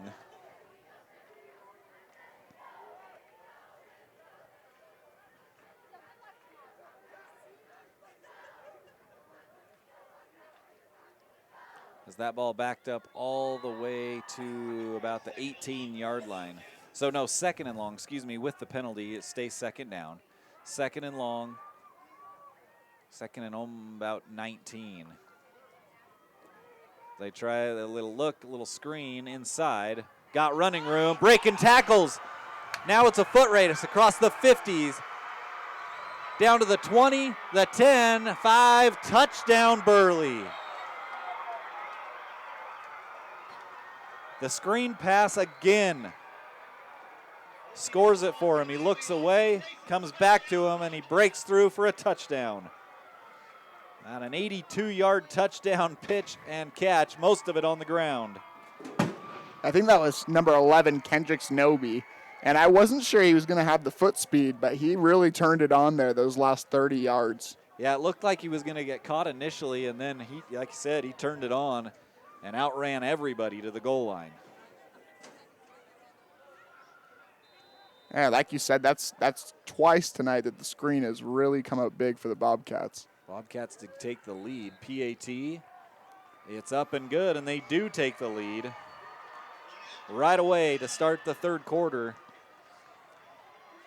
10:48 left here in the 3rd, and the Bobcats up 21-20 now. A big catch.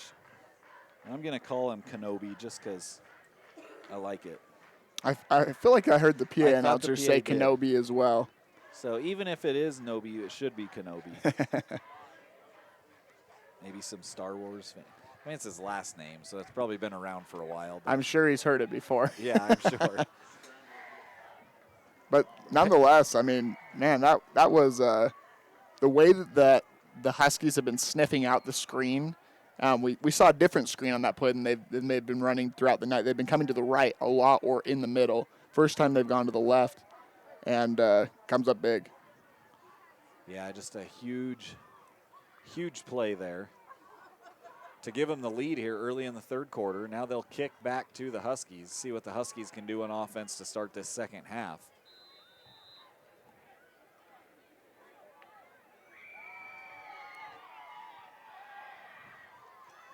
And here comes the kickoff. Another great kickoff taken at the 5. Return up the middle, there's room to go, and then dropped at the 35. Return man, that's number 19 again. That's Howe, I believe. Sammy Howe.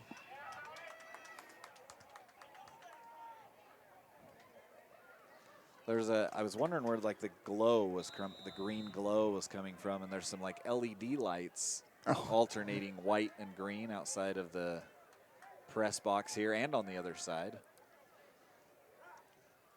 It's a party here. That's right. Burley High School.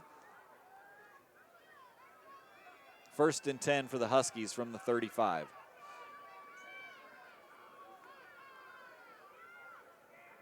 Handoff right up the middle, lots of room. Thane all the way out to the 45, right at the 1st down marker. And it is 1st down. They're going to say 1st down, trying to get the chain crew to move. They do. So 1st and 10 for the Huskies after a 10-yard run from Thane. He's racked up the yards tonight. I was just going to say, he's surely got to be over the century mark at this point. Yeah, and just barely into the 1st half. Problem for Burley is they had too many guys on the field. Late substitutions, and they got caught, so they'll gain 5 yards.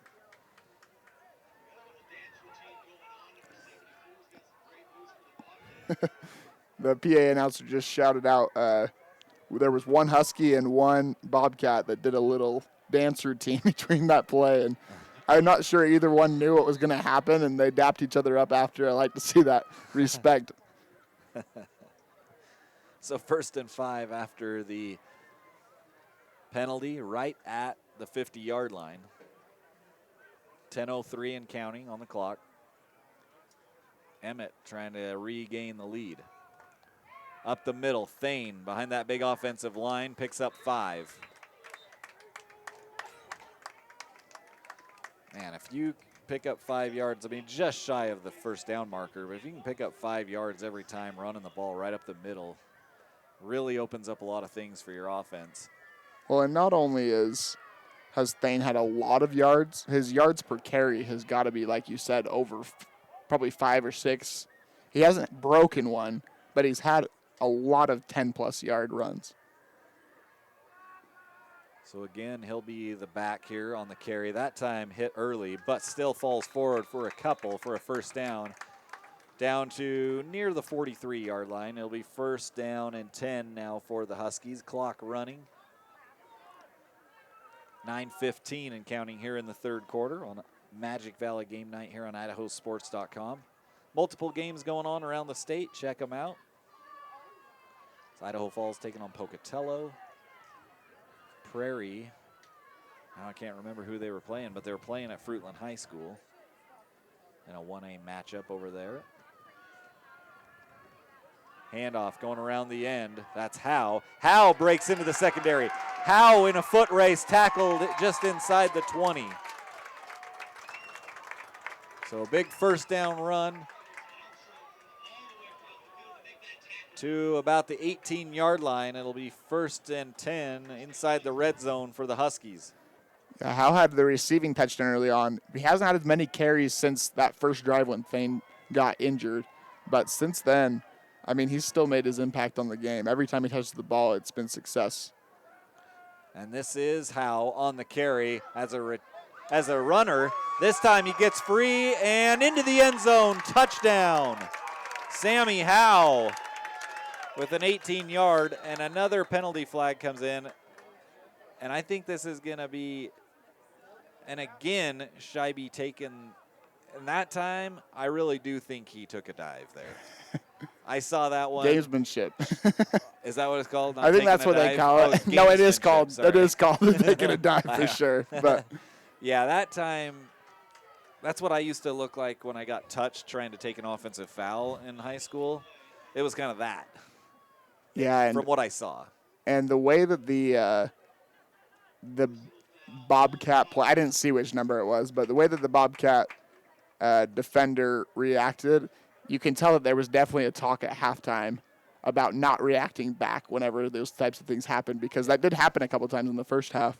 And the way that they reacted in the first half, they would have gone after him at that point, but I think there was definitely a talking at halftime. Do not react back to what they are putting on.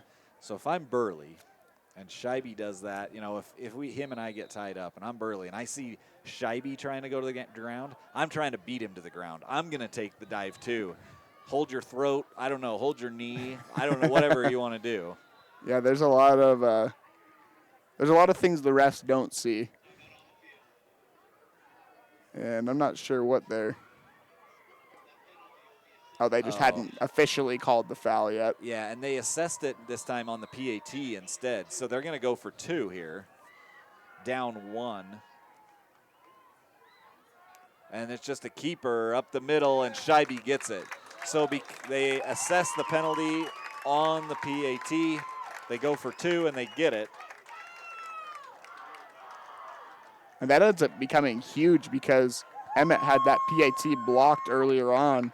So getting that extra yard now makes it a traditional football score again. Yeah, now a 7 and a PAT. You know, and the officials, I'm sure, down there talking a little bit about, okay, look, we got to keep an eye on both these teams because now that's happened twice with the same player.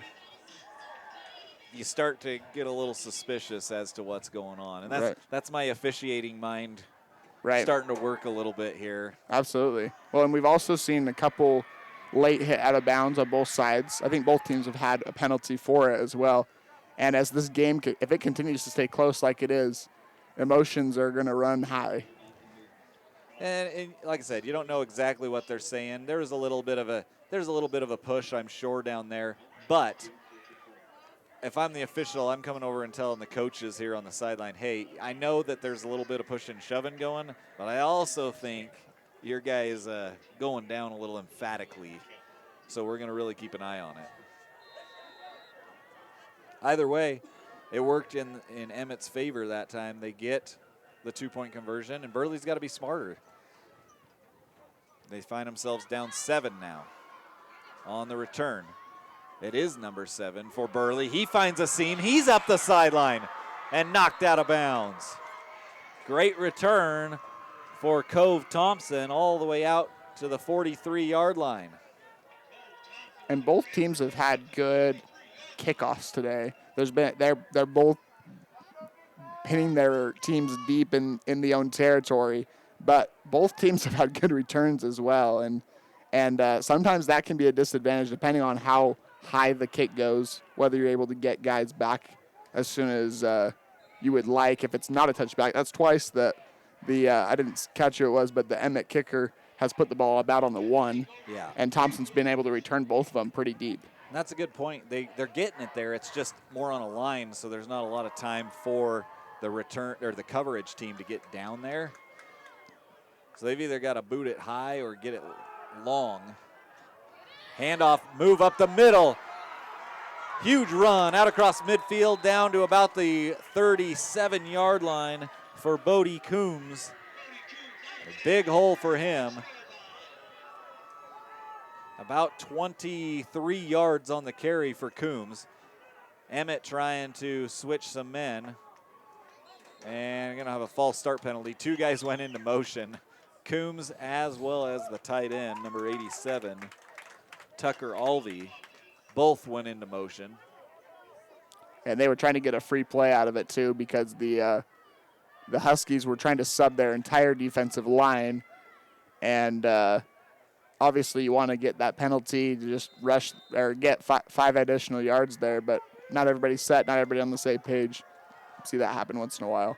Yeah, so they lose 5 instead, back to the 42-yard line. No huddle from Burley. Jensen in the gun. Handoff to Coombs. Coombs dragging guys forward back to just beyond the original line of scrimmage. So it'll be 2nd and right at 10, maybe 9. 7:25 left here in the third quarter. Coombs again with the carry. Coombs picking up a yard more maybe. And it'll be 3rd and 9 basically coming up here for Burley. A little surprised they ran it inside again right there on a 2nd and long. Though they've had good success running the ball, especially here in the second half. Yeah, and you have to imagine this is 4-down territory. They've shown the screen a lot here on these 3rd and longs. I don't know how many more times they can go to it with success, but we'll see if they go downfield here. Man in motion to the outside. They do go down the sideline. It's into double coverage. Caught in double coverage. Number 4 for the Burley Bobcats, Mark Loveland. I think he actually took it away from the Emmett defender. Yeah, I think that was number 2, Casey Coburn. I don't know if he had the ball in his hands or if it just tipped out of his hands. I couldn't really tell, but the last thing I thought there was that the Bobcats were going to be scoring a touchdown as that ball went into the air. So they do score on a nice pass play again into double coverage. Coburn, though, not able to pick it off. And the PAT's up and good. Mark Loveland with a touchdown reception there. And we're tied back up, 28-28 here in the third quarter with 6:27 left here in the third quarter. I want to thank Meridian Plumbing. They're the Treasure Valley's top choice when it comes to your plumbing needs for 40 years. Meridian Plumbing has been serving new home builds, remodels, farms, and businesses across the Treasure Valley. After your first service call with Meridian Plumbing, it'll be easy to see why thousands of customers return year in and year out for all their plumbing needs.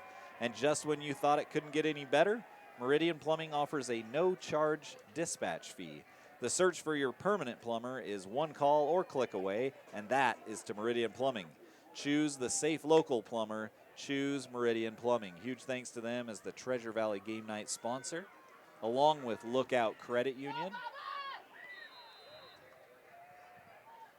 And what has been a fantastic Magic Valley game night here through 3 quarters.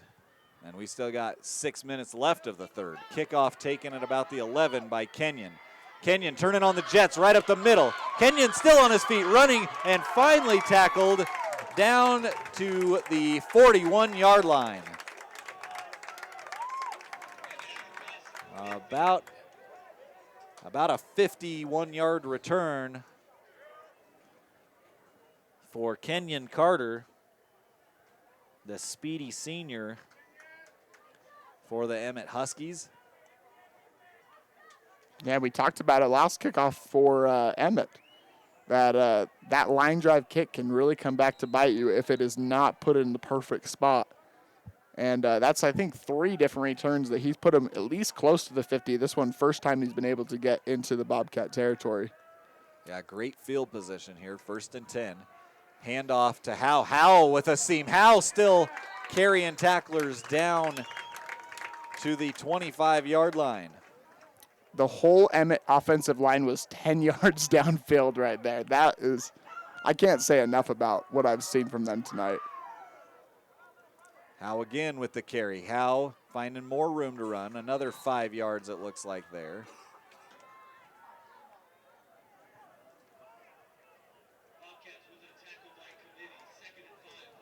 Second and 5 now after the run. Ball at the 20. Handoff to Howe. No, kept by Scheibe. Scheibe didn't fool many people, but still able to pick up about 2 or 3. Hit initially by number 14. That's J.D. Tarbett for the Bobcats. First time we've seen the hurry-up offense from the Huskies tonight as well. And they ran the same play 3 plays in a row. Just finally, Scheibe kept it on the last one.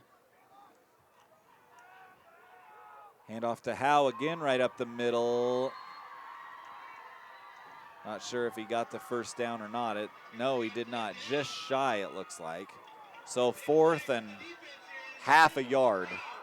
No huddle. Scheibe under center. It's going to be a quarterback keeper. He does lunge initially. I think he got it. With that second effort, we'll see where the far side official marks him. Man, It sure seemed like he got it there. Yeah, I think like you said, the far side official, I think, gave it a better spot than the near side. They're going to measure no! First down for Burley.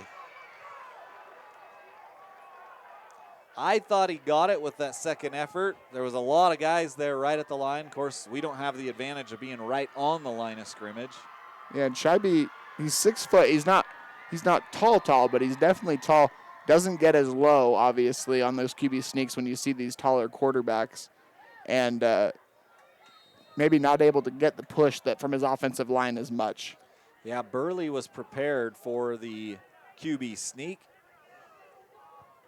They really stacked it in the box and held their ground. So a big defensive stop for the Bobcats.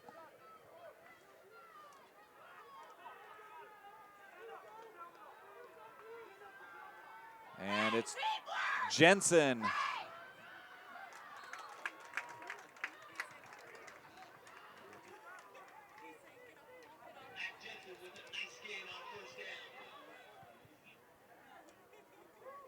So Jensen with the keep, gets it 5 yards. This time the handoff goes to Bodie Coombs. He's still moving the pile. Coombs will pick up the first down. Out to about the 28-yard line. 1st and 10 for the Bobcats.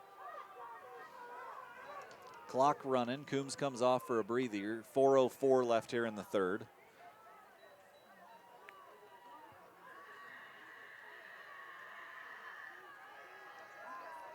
Man in motion.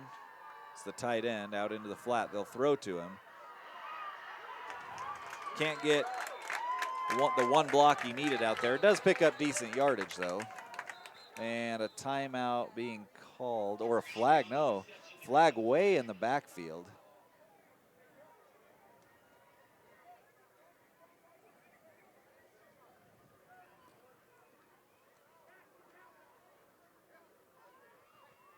I'm not sure what the call is going to be. So a flag came from the back judge. The flag's sitting way back here at about the 47-yard line. Number 10 for Burley, the one talking to the official, that's Tragan Darrington, signaling that he was having his face mask grabbed. And they did say it was offensive pass interference. Oh. So on that little screenplay.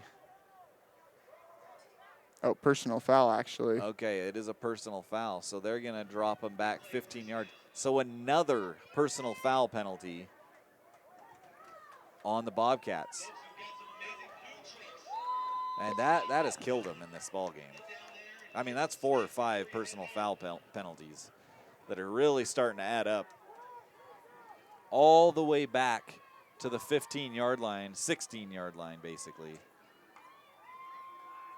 Handoff to Coombs around the left side. Coombs trying to get to the corner. Find some room out across the 20 to the 22. But it's still now second and about 16. Yeah, and it feels like most of these personal fouls have come not even relevant to the play. Yeah. Either after the play or far away from the ball as well.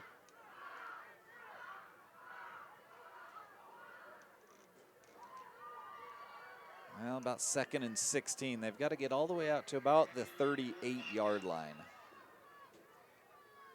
Jensen, 2 men in motion. Now there comes the flag. Almost picked up. Almost picked off. And that was number 4, Cash Brown. He had a good tackle a couple plays ago, but didn't really matter because of the penalty. But he about had his defining moment right there. Yeah, and there is going to be a procedure penalty against Burley as they had multiple guys in motion again. I assume that will be declined where it's going to be going to third and... It's actually 4th down. Or no, they'll stay 3rd down. Excuse me. Because if that penalty's declined. I thought it was just 3rd down. But I see right. the punt team coming out for I think it is Burley. 4th down.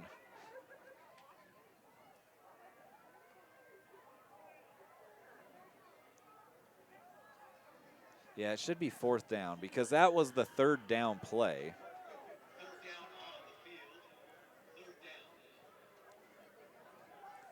Because we had the personal foul penalty, and I think they called it as part of the play. It wasn't after the play, so that penalty would be brought back to be 1st down. I think that's where the confusion is. Was that personal foul after the play? Was it during the play? Yeah, so that's right. So it is 3rd down now, which is interesting. We wonder if they would take the procedure penalty there. In trouble. Jensen gets rid of it as he's hit, but it's caught out near the 40. 1st down, another huge catch by number 4, Mark Loveland. Again, good coverage. Loveland just in a better spot. Yeah, that's twice now on back-to-back possessions that Loveland has come up big on 3rd down. Both of them on 3rd down. One of them was a touchdown. That one could play a big part in this possession for the Bobcats. Yeah, Emmett had about 17 guys on defense before the timeout was called there. Apparently that's not okay. So they call a timeout to get some guys off the field. And honestly, I don't think it's a bad time for a timeout anyways, because after that long 3rd down, back-to-back possessions, having a 3rd down back-breaking play, you don't want your guys to get down. So, I mean, it ends up being used for something else, but maybe not a bad time for a timeout nonetheless. Yeah, 2:33, I think, was what was left on the clock here in the third quarter, and just a back-and-forth ball game that's all tied up 28-28. And again, a couple mistakes, a turnover that led to a touchdown for Burley. And then you look at those, 5 or 6 maybe personal foul penalties that have hurt them, that have kept drives going for Emmett, that have stalled drives for Burley. We'll see how that plays out over the next 12, 14 minutes of this ball game. So 1st and 10 now after the timeout, 2:33 on the clock. Pass to the outside, it's caught, and then thrown down, staying in bounds. Good pickup on first down. Catch made by number 10. That's Tragan Darrington, senior, for Burley. Handoff this time to Coombs. Coombs looking for a hole, gets hit in the backfield, but gets free and picks up the first down across midfield. So 1st and 10.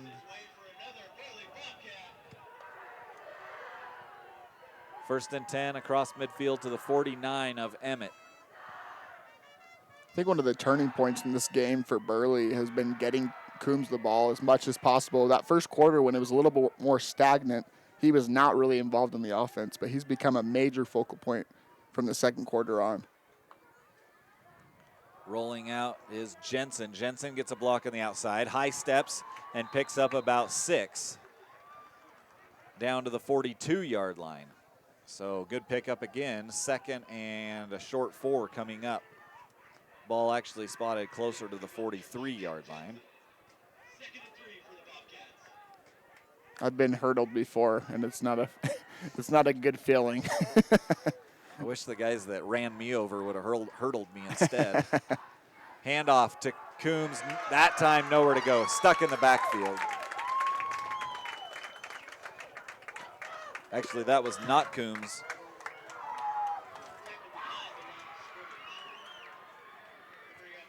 That was the other Bodie Bowen. Yeah, that was number 50, Sam Buck. He was highlighted. He was the one I was talking about earlier that was a state champion wrestler last year, and he showed his maybe a little bit of a takedown there. Yeah, 2 points for him. A hard count does get him across. So they just got over the ball. So what was 3rd and about 6 will now be 3rd and 1 right at the 40-yard line. They've got to get, if they get to the 41, they get a first down. I feel like I mention this every week, but I hate that rule. If they don't make any contact, it still goes on. It's still an offsides, but. Jensen keeps it. Jensen first down and more. Down to about the 27-yard line. Flag comes in from the far side judge. We'll see what this one is. If this goes against Burley, you might have an explosion. Of course, Jensen's helmet was off, so maybe it was something like a face mask.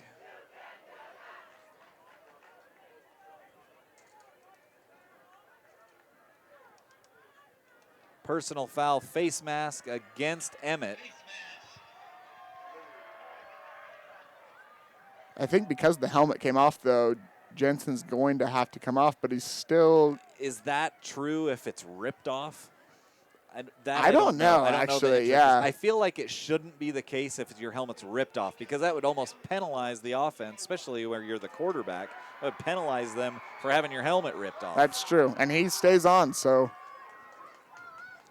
22 seconds on the clock. Caught in the backfield, nowhere to go there. The handoff went to the wide receiver, kind of on that fly sweep. That was Cove Thompson, but he had nowhere to go. It got blew up in the backfield. Blown up. Well, not very good English right there. End of the third quarter. Burley driving.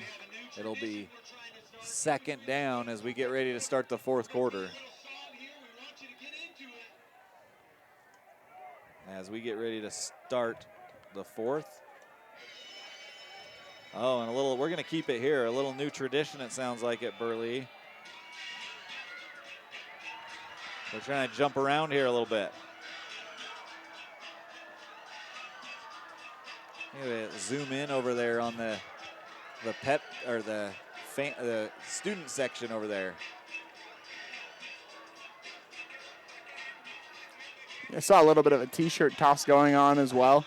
I love traditions. I love traditions. I think it's great that they're starting something like this. We tried to do something like this at Idaho State when I was there working in athletics, and it took about 2 or 3 years though to really get through. But once we got it, I felt like it made a little bit of an impression, at least on the crowd. After a long game of sitting, it's good to get up and jump around a little bit. Well, and the way that Burley has played the second half, I think there's good reason to jump around. And they're on a good drive right now. Here it comes again. Anytime I hear this song, all I can think of is Mrs. Doubtfire. That's exactly where I was going to go as well. Classic movie with Robin Williams. Starting the fourth quarter here, it's all tied up. Second and about 12. Jensen keeps it up the middle, looking for a hole, gets stood up at the 15 and thrown back. So it's going to be 3rd and 10, maybe 3rd and 11, depending on the spot. Really the first time we've seen the Huskies defense in the backfield on back-to-back plays as well. The offensive line for Burley has really stepped up this second half. That they have, and right now they need another big stop. Little discussion from the officials as they look back at the clock. 11:35 on the clock. That the ones are awfully close together, and it almost looks like 1:35, and maybe that's what the discussion was, because that's what it looks like to me from here. So 3rd and long, what do you have here if you're the Bobcats for a play? They've converted on multiple 3rd downs. Let's see if they can do it again. Looking. Now on the run is Jensen. He just throws it up into the end zone, back pylon. They're going to have an offensive or a defensive pass interference penalty flag. Touchdown called. Are you kidding me? He caught it. I thought there was no way he was in bounds. They say he caught it at the pylon. There was a flag as well. What a catch over there.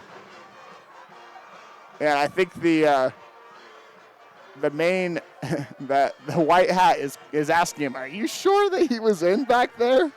Kendricks Kenobi. Obi-Wan, the force is strong with that one as he hauls it in at the pylon for a touchdown on an improbable catch. And that's 2 possessions in a row that Jensen has thrown it up kind of as a prayer, and it's worked out both times for them. PAT up and good.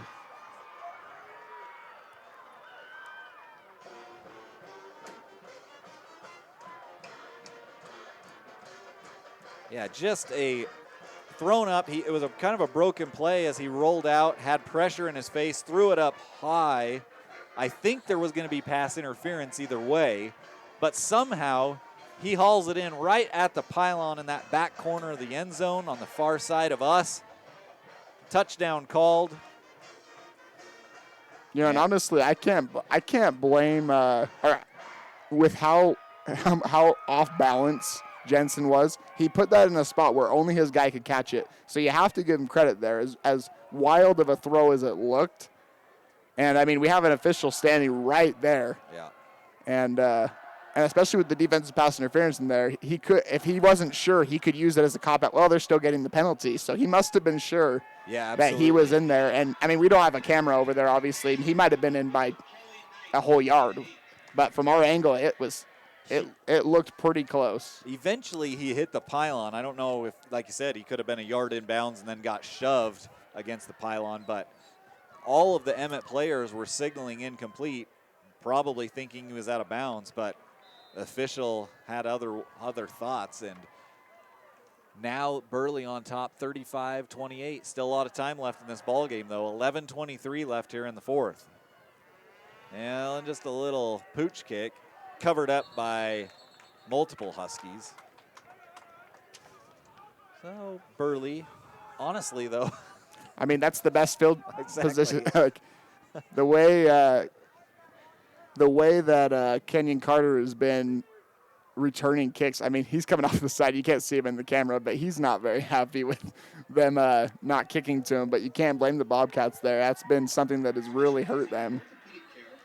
Yeah, that ball not even to the 40-yard line. And like I said, the last times they've been out near the 50 or beyond into Burley territory. So probably not a bad decision there by Burley. And that fourth down stop from last possession for the Bobcats, that really comes up big in that possession. Could be the ultimate deciding point of this game if the Huskies aren't able to respond. Hand off to Howe. Howe tripped up, falls forward for maybe a yard. Bodie Bowen with a big hit, tripped him up. So yeah, maybe a yard gain, maybe not even a yard. 2nd and long now. A little life over there on the Burley side. Of course, got to mention Burley brought out their pep band. They saw them marching onto the field when I got here. They've been over there all night, keeping everybody entertained, along with the cheerleaders and a great student section. Back to pass. Wow, I don't know about that. There's a lot of bodies there. That's the thing I'll say. I think it was one of those that neither of the Bobcat defenders turned around, and it might have been uncatchable, but. Well, and eventually it looked like Burley got drugged down by the offense. It might have been late. I don't know. A lot of hands going in there, a lot of bodies. But either way, it's going to go against Burley. It'll be a 15-yard defensive pass interference penalty. And if I'm not mistaken, this was Burley's first lead of the night, correct? They were up by 1. Oh, that's right. That's right. 21-20. That's right. Yeah. Because of the blocked PAT. Correct. So 1st and 10 for Emmett into Burley territory. Handoff up the middle. Cut down is Thane, but still, again, he picks up basically 5. In that situation. Couple yards. I got to Howe, trying to get to the outside, down to the 32-yard line. And with Howe, that's the difference between Thane and Howe. Howe has had several runs up the middle, but where he's been most effective tonight is as he's gotten to the outside. And no, we had a penalty that's bringing that back. Penalty all the way back at the 48-yard line. And I didn't catch it. It must have been a hold. Yeah, but it must have been. So a holding penalty brings it back to the 44-yard line. So now it's 3rd and 7. 9:15 left on the clock. Keeper by Scheibe. Scheibe diving forward. Ball came loose as he dove. Burley saying they have it. We'll see from the officials if they're going to rule it down or if it's Burley ball. Burley comes away with it. Number 6 coming out of the pile for the Bobcats. Talon Guzman. Scheibe tried to dive forward, and the ball came loose. And Scheibe had 4 blockers on the outside a little bit more. He decided to cut it up, maybe just trying to get the first down more so than trying to get as far as he could right there. And, you know, it's bound. I don't think we've had a fumble tonight, right? This is the first fumble of the, at least that I can remember. At least the first one turned over for sure. There hasn't been a turnover on a fumble for sure. If there has been a fumble, it's been recovered. But yeah, I don't remember one. 1st and 10 now for Burley. They've got a touchdown lead. Jensen fighting for yards across the 45 all the way down to the 48, 49-yard line. Guys tangled up down there on the turf. And now Emmett comes away with the football saying they have it, and they do. They took it away from Jensen on the run, and Burley steals it, or excuse me, Emmett steals it right back. I did not see that one. Just said, and I don't think anyone really knew what was going on until the entire Emmett defense came storming off the field. There was no whistle really to end the play, even that I can remember. Well, and Jensen, he was continuing to go, and I don't know if it was. It must have been taken from him because I don't think he fumbled it when he hit the ground. No, yeah. Or before he hit the ground. What a turn of events. 2 consecutive plays. Yeah, fumbles back and forth, and now Emmett back with the ball in Burley territory. Dive up the middle. Yeah, that was a great play by number 74 for Burley. Zach Hobbs timed that perfectly, dove into the line, and was able to trip up Howe as he tried to make his move, just falling forward for a gain. Yeah, Zach Hobbs, a great defensive play. He'll see what he can do here. Again, just shooting into the backfield there, forcing this to the outside. But this time, Howe able to turn the corner a little bit, picks up about 7. Out at the 41, it's going to be 3rd and 3 upcoming.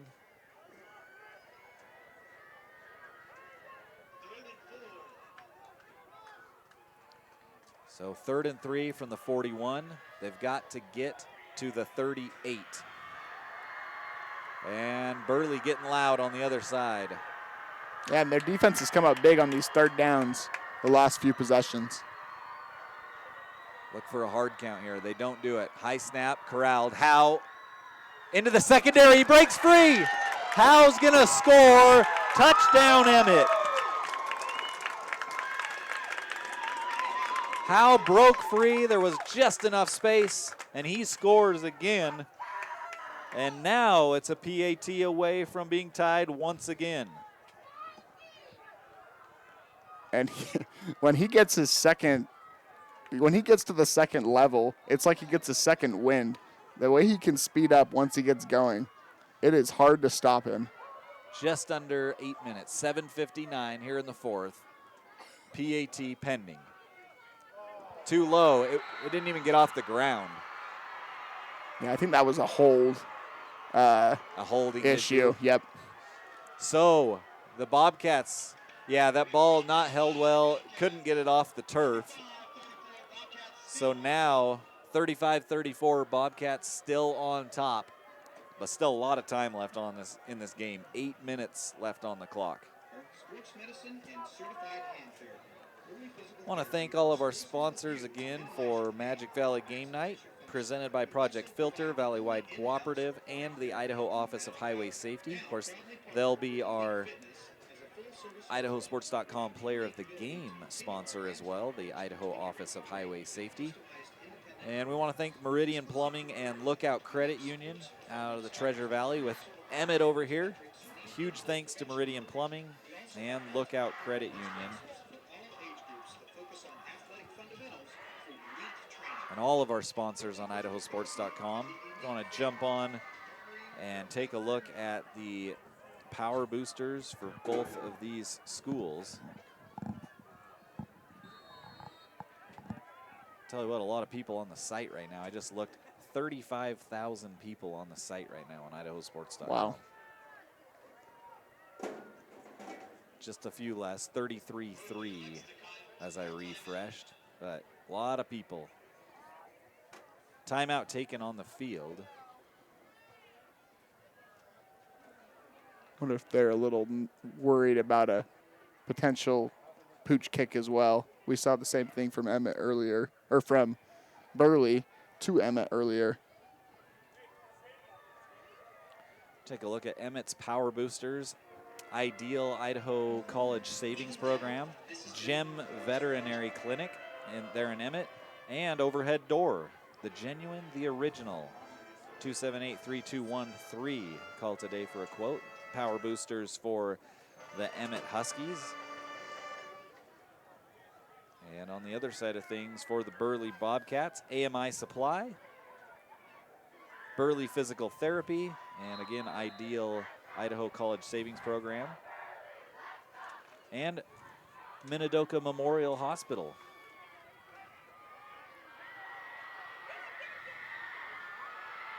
Return out to the 25, maybe the 26-yard line. By far the best coverage we've seen from a kickoff team tonight. Yeah, they've been starting more out around the 40 or 50-yard line. That one back to the 25. 1st and 10, Burley.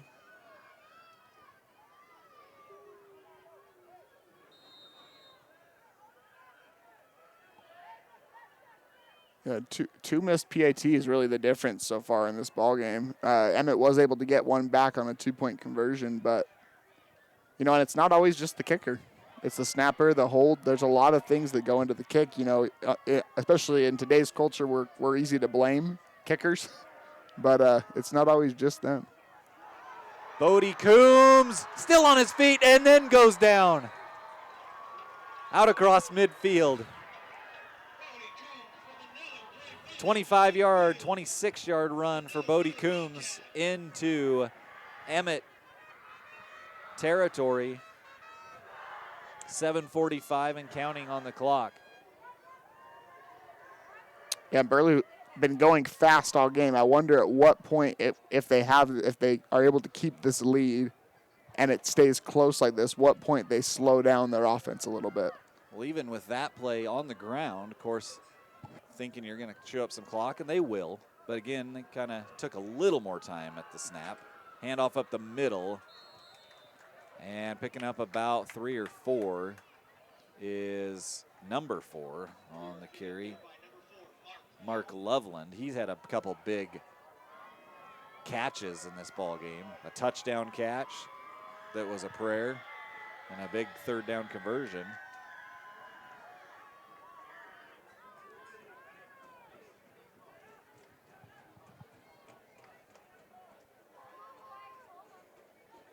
Burley taking a little more time at the line of scrimmage. Still no huddle, but taking their time. Man in motion. Handoff to Coombs. Coombs breaking free, picking up a 1st down. Coombs is real. I'm telling you, he has really changed this game.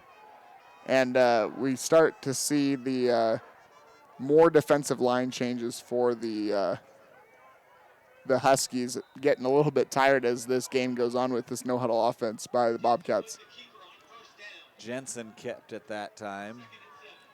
Picked up 2 or 3, 2nd and a long 7. Emmett imploring their defense to hold here with 6 minutes and change left in this ball game. They find themselves down 1. Burley on the move. Handoff to Coombs. Coombs that time hit, not much there, maybe a yard or 2. It's going to be 3rd and about 6, maybe 5. Yeah, we'll say 3rd and 5, so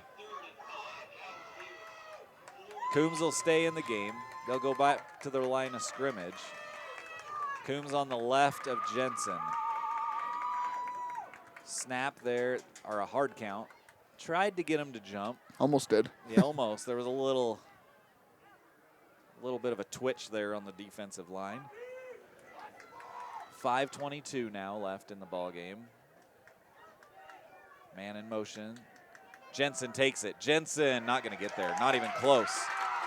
As he goes down, he might have lost a yard. So it's 4th down, but you got to think they're going to go for it here. They're out of field goal range. There's no reason to punt at this point, so it's 4th and 5.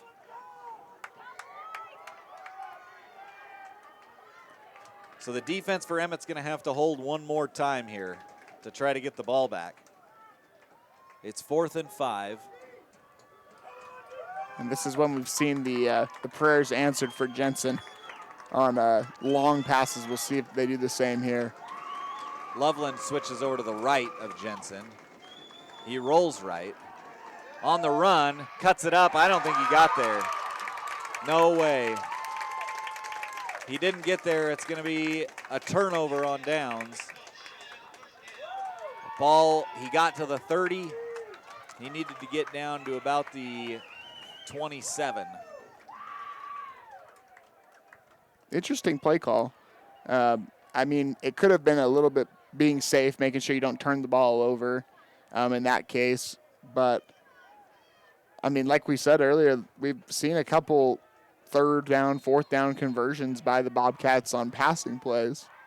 But they go to the ground there, and, I mean, it doesn't hurt them. It doesn't really change much other than the fact the ball is now in the Huskies' hands. But and it's still deep, a long drive to go with not a lot of time left, but enough. Yeah, 4:25 left on the clock, so they've got to go 70 yards here. You know, the field goal comes into play here if you can't get it all the way to the end zone. Handoff.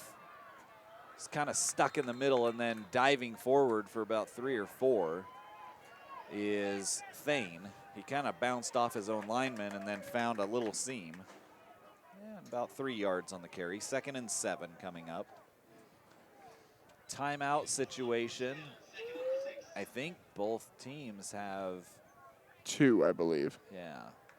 Emmett might have 3. Yeah, they may have both 3 actually here in the second half.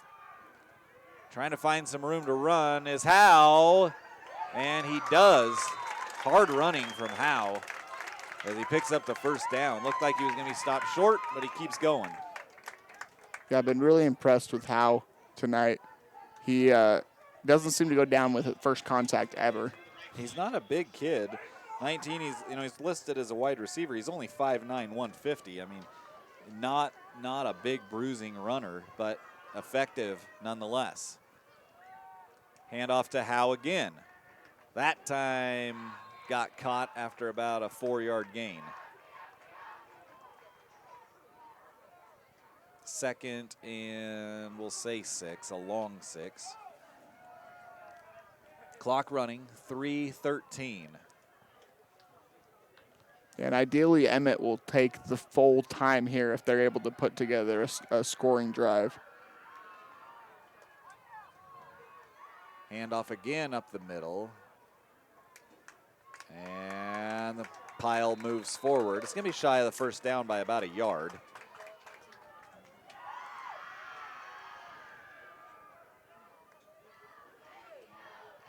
Third and 1. Ball sitting right at the 49 of Burley. See if they hand it off or if Scheibe keeps it. They do hand it off. And around the outside goes Thane. He's cut down, but not until he gets out to near the 35-yard line. 1st and 10. With 2:24 left on the clock now and counting as the ball's reset.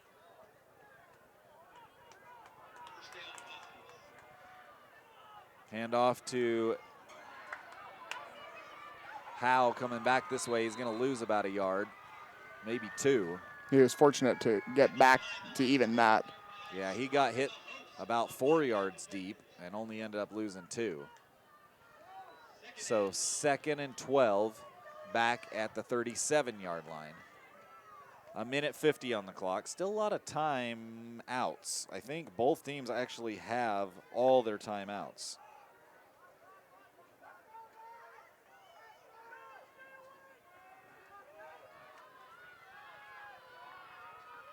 Minute 34. Handoff to numero 0. That's Kenyon Carter. He hasn't run the ball a lot, but he picks up some decent yardage, making it 3rd, and it's still 3rd and long, 3rd and 7, but much more manageable after a pickup of 5. It's 4-down territory, no doubt, so they're going to have to get 2 stops for the Bobcats here.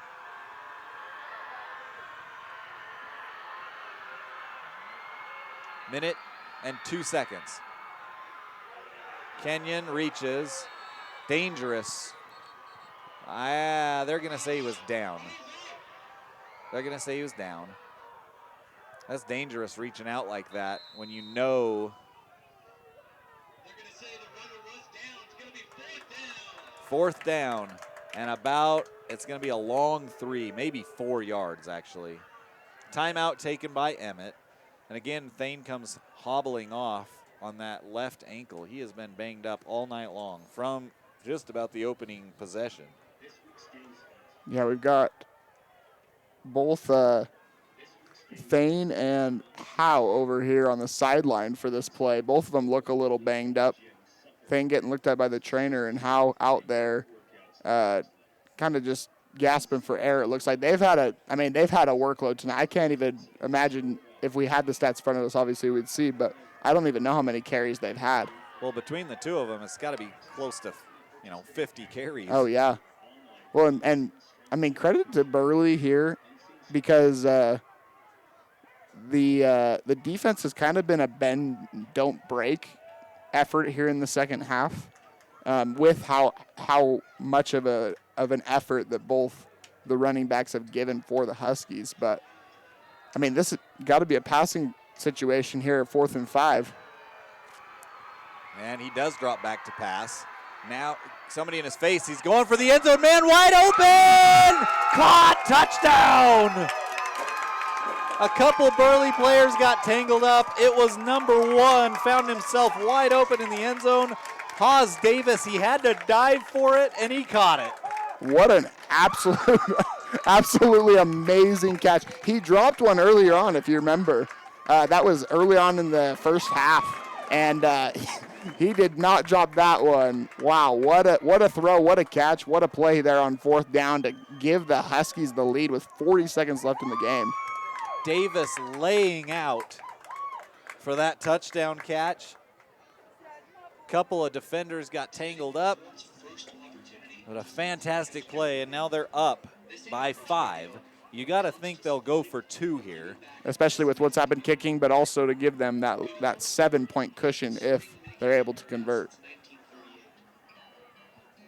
Wow.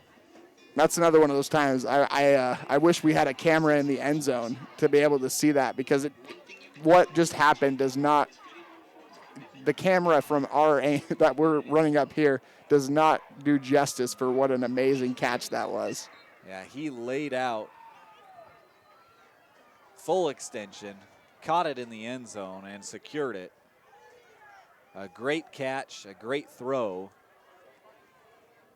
In a game where, Scheibe hasn't thrown a whole lot, but that one on target. And now they will go for 2 to try to make this a 7-point lead. 40 seconds on the clock. Scheibe runs it. He's got blockers. He's in. The lead's 7.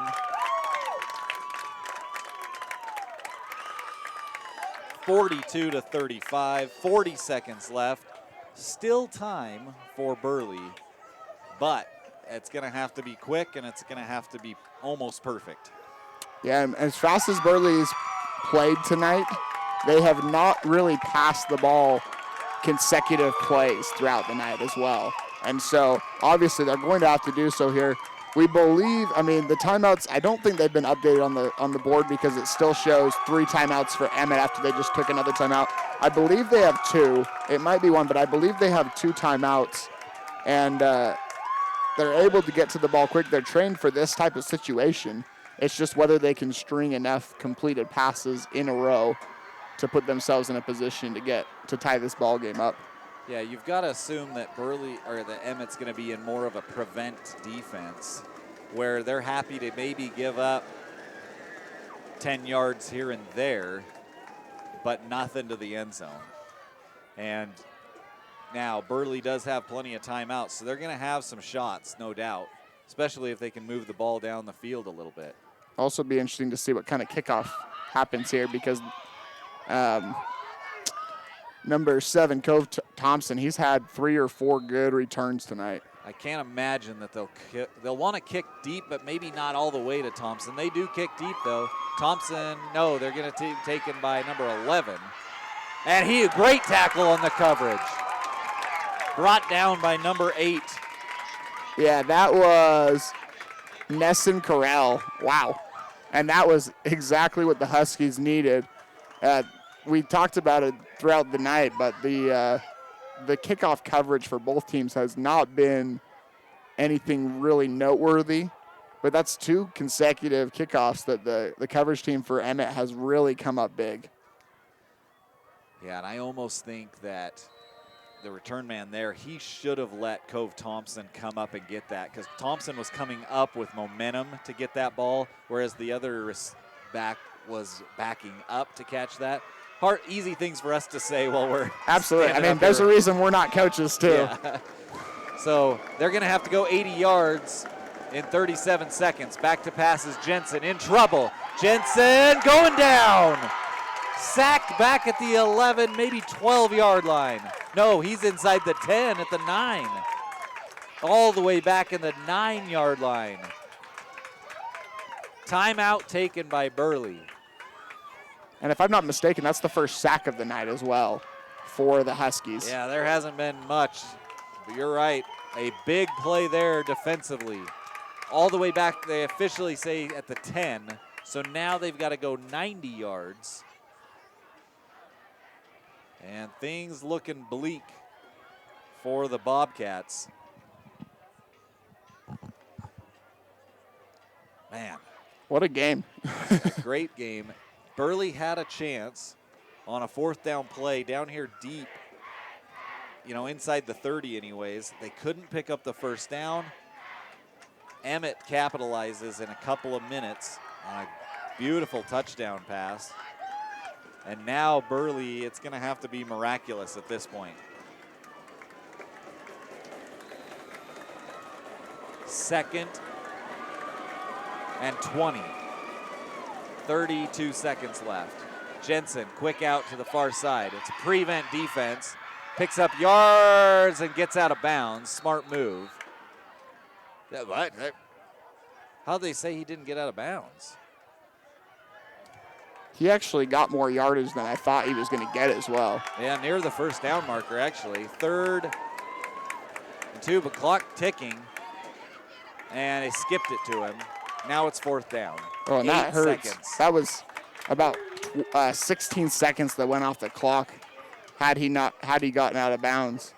And I'm surprised they didn't try to take another timeout there. I don't know how many they have left, but now with only 8 seconds left, if you throw an out route to the sideline, you might have one more play. If not, this is it. Yeah, with it being 4th down, I don't know if they probably will try that, I would think, but just to pick up maybe 10 or 15 yards to that far sideline for us over Burley's sideline. Nope. It's going. There is the inside route. It's incomplete, so they'll have one more shot. I believe that was 4th down, wasn't it? Oh, you're right, it was. You're right. I'm sorry, I thought that was 3rd down, but you're right, it was 4th down. Because of the sack on the first down.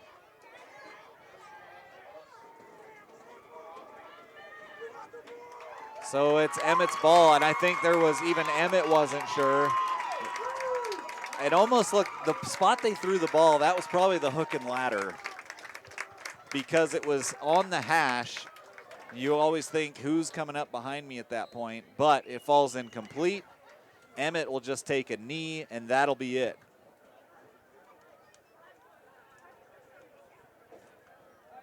Into the victory formation, way back there is the running back. It'll be Scheibe right under center. 4 seconds, he'll step back, he'll kneel, and that'll be the ball game. Emmett puts together a game-winning drive and comes away with a 42-35 victory on the road here. They move to 2-1 on the season. Burley falls to 1-1. A fantastic football game here at Burley High School tonight. We're going to step away for a little break. We'll come back with our IdahoSports.com player of the game presented by the Idaho Office of Highway Safety. Don't go anywhere. We'll be back.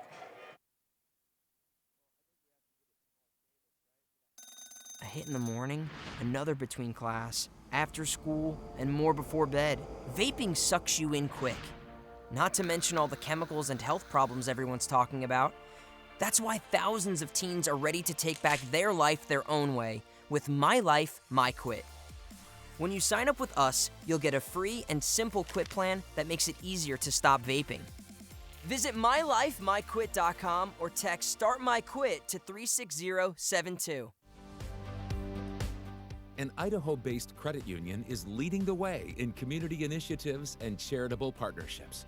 Recognizing a need for change, Lookout Credit Union underwent a major transformation to put its employees and their community first. Through 2 strong initiatives, Lookout Credit Union is ensuring a brighter future for its community. To find out more, visit www.lookoutcu.com. Welcome back as this game has gone final. A fantastic football game here on IdahoSports.com, one for the books. And unfortunately for the hometown team, they're out there on the 50-yard line after a loss. But a fantastic final drive. Emmett comes up with a big stop on 4th down. They drive 70 yards down the field, and then on about a 30-yard touchdown pass to number 1, Haas Davis, who laid out for that touchdown catch to win this ball game.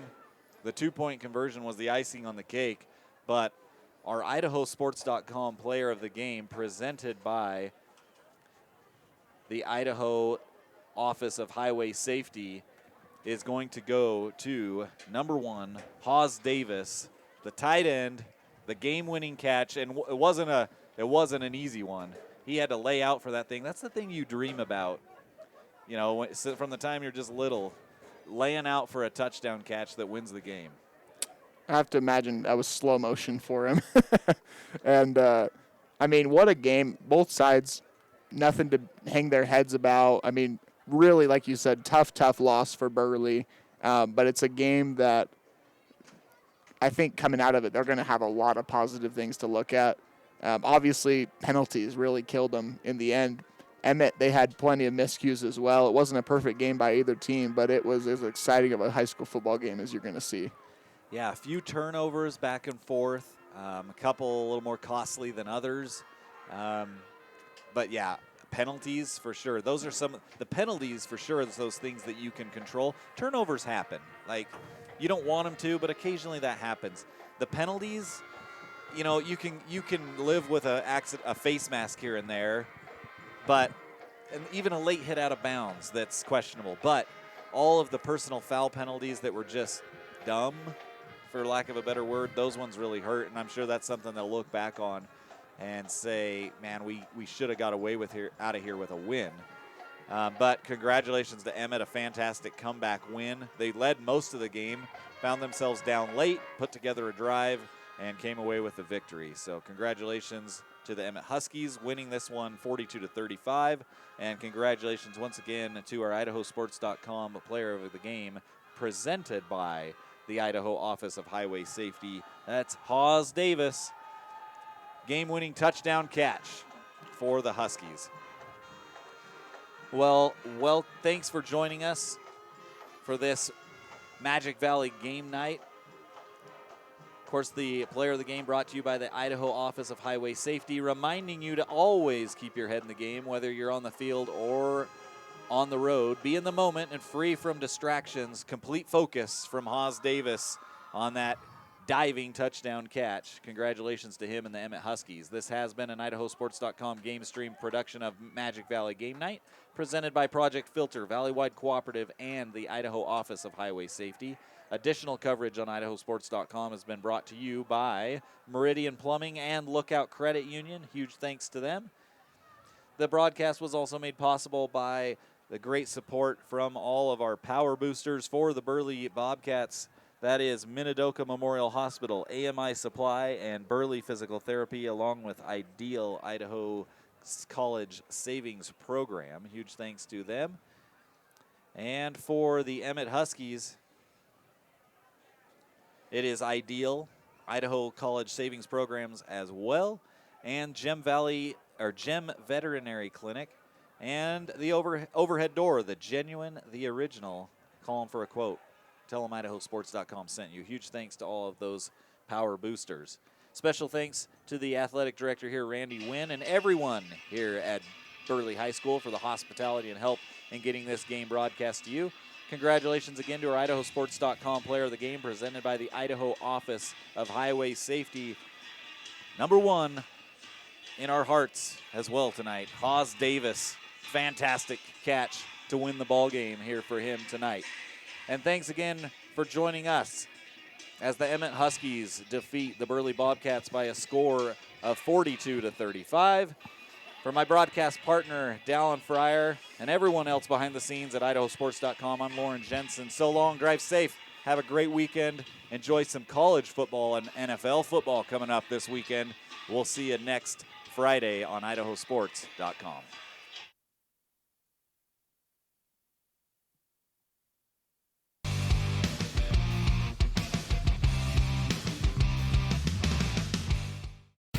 This has been a presentation of IdahoSports.com GameStreams. This broadcast is copyrighted to IdahoSports.com.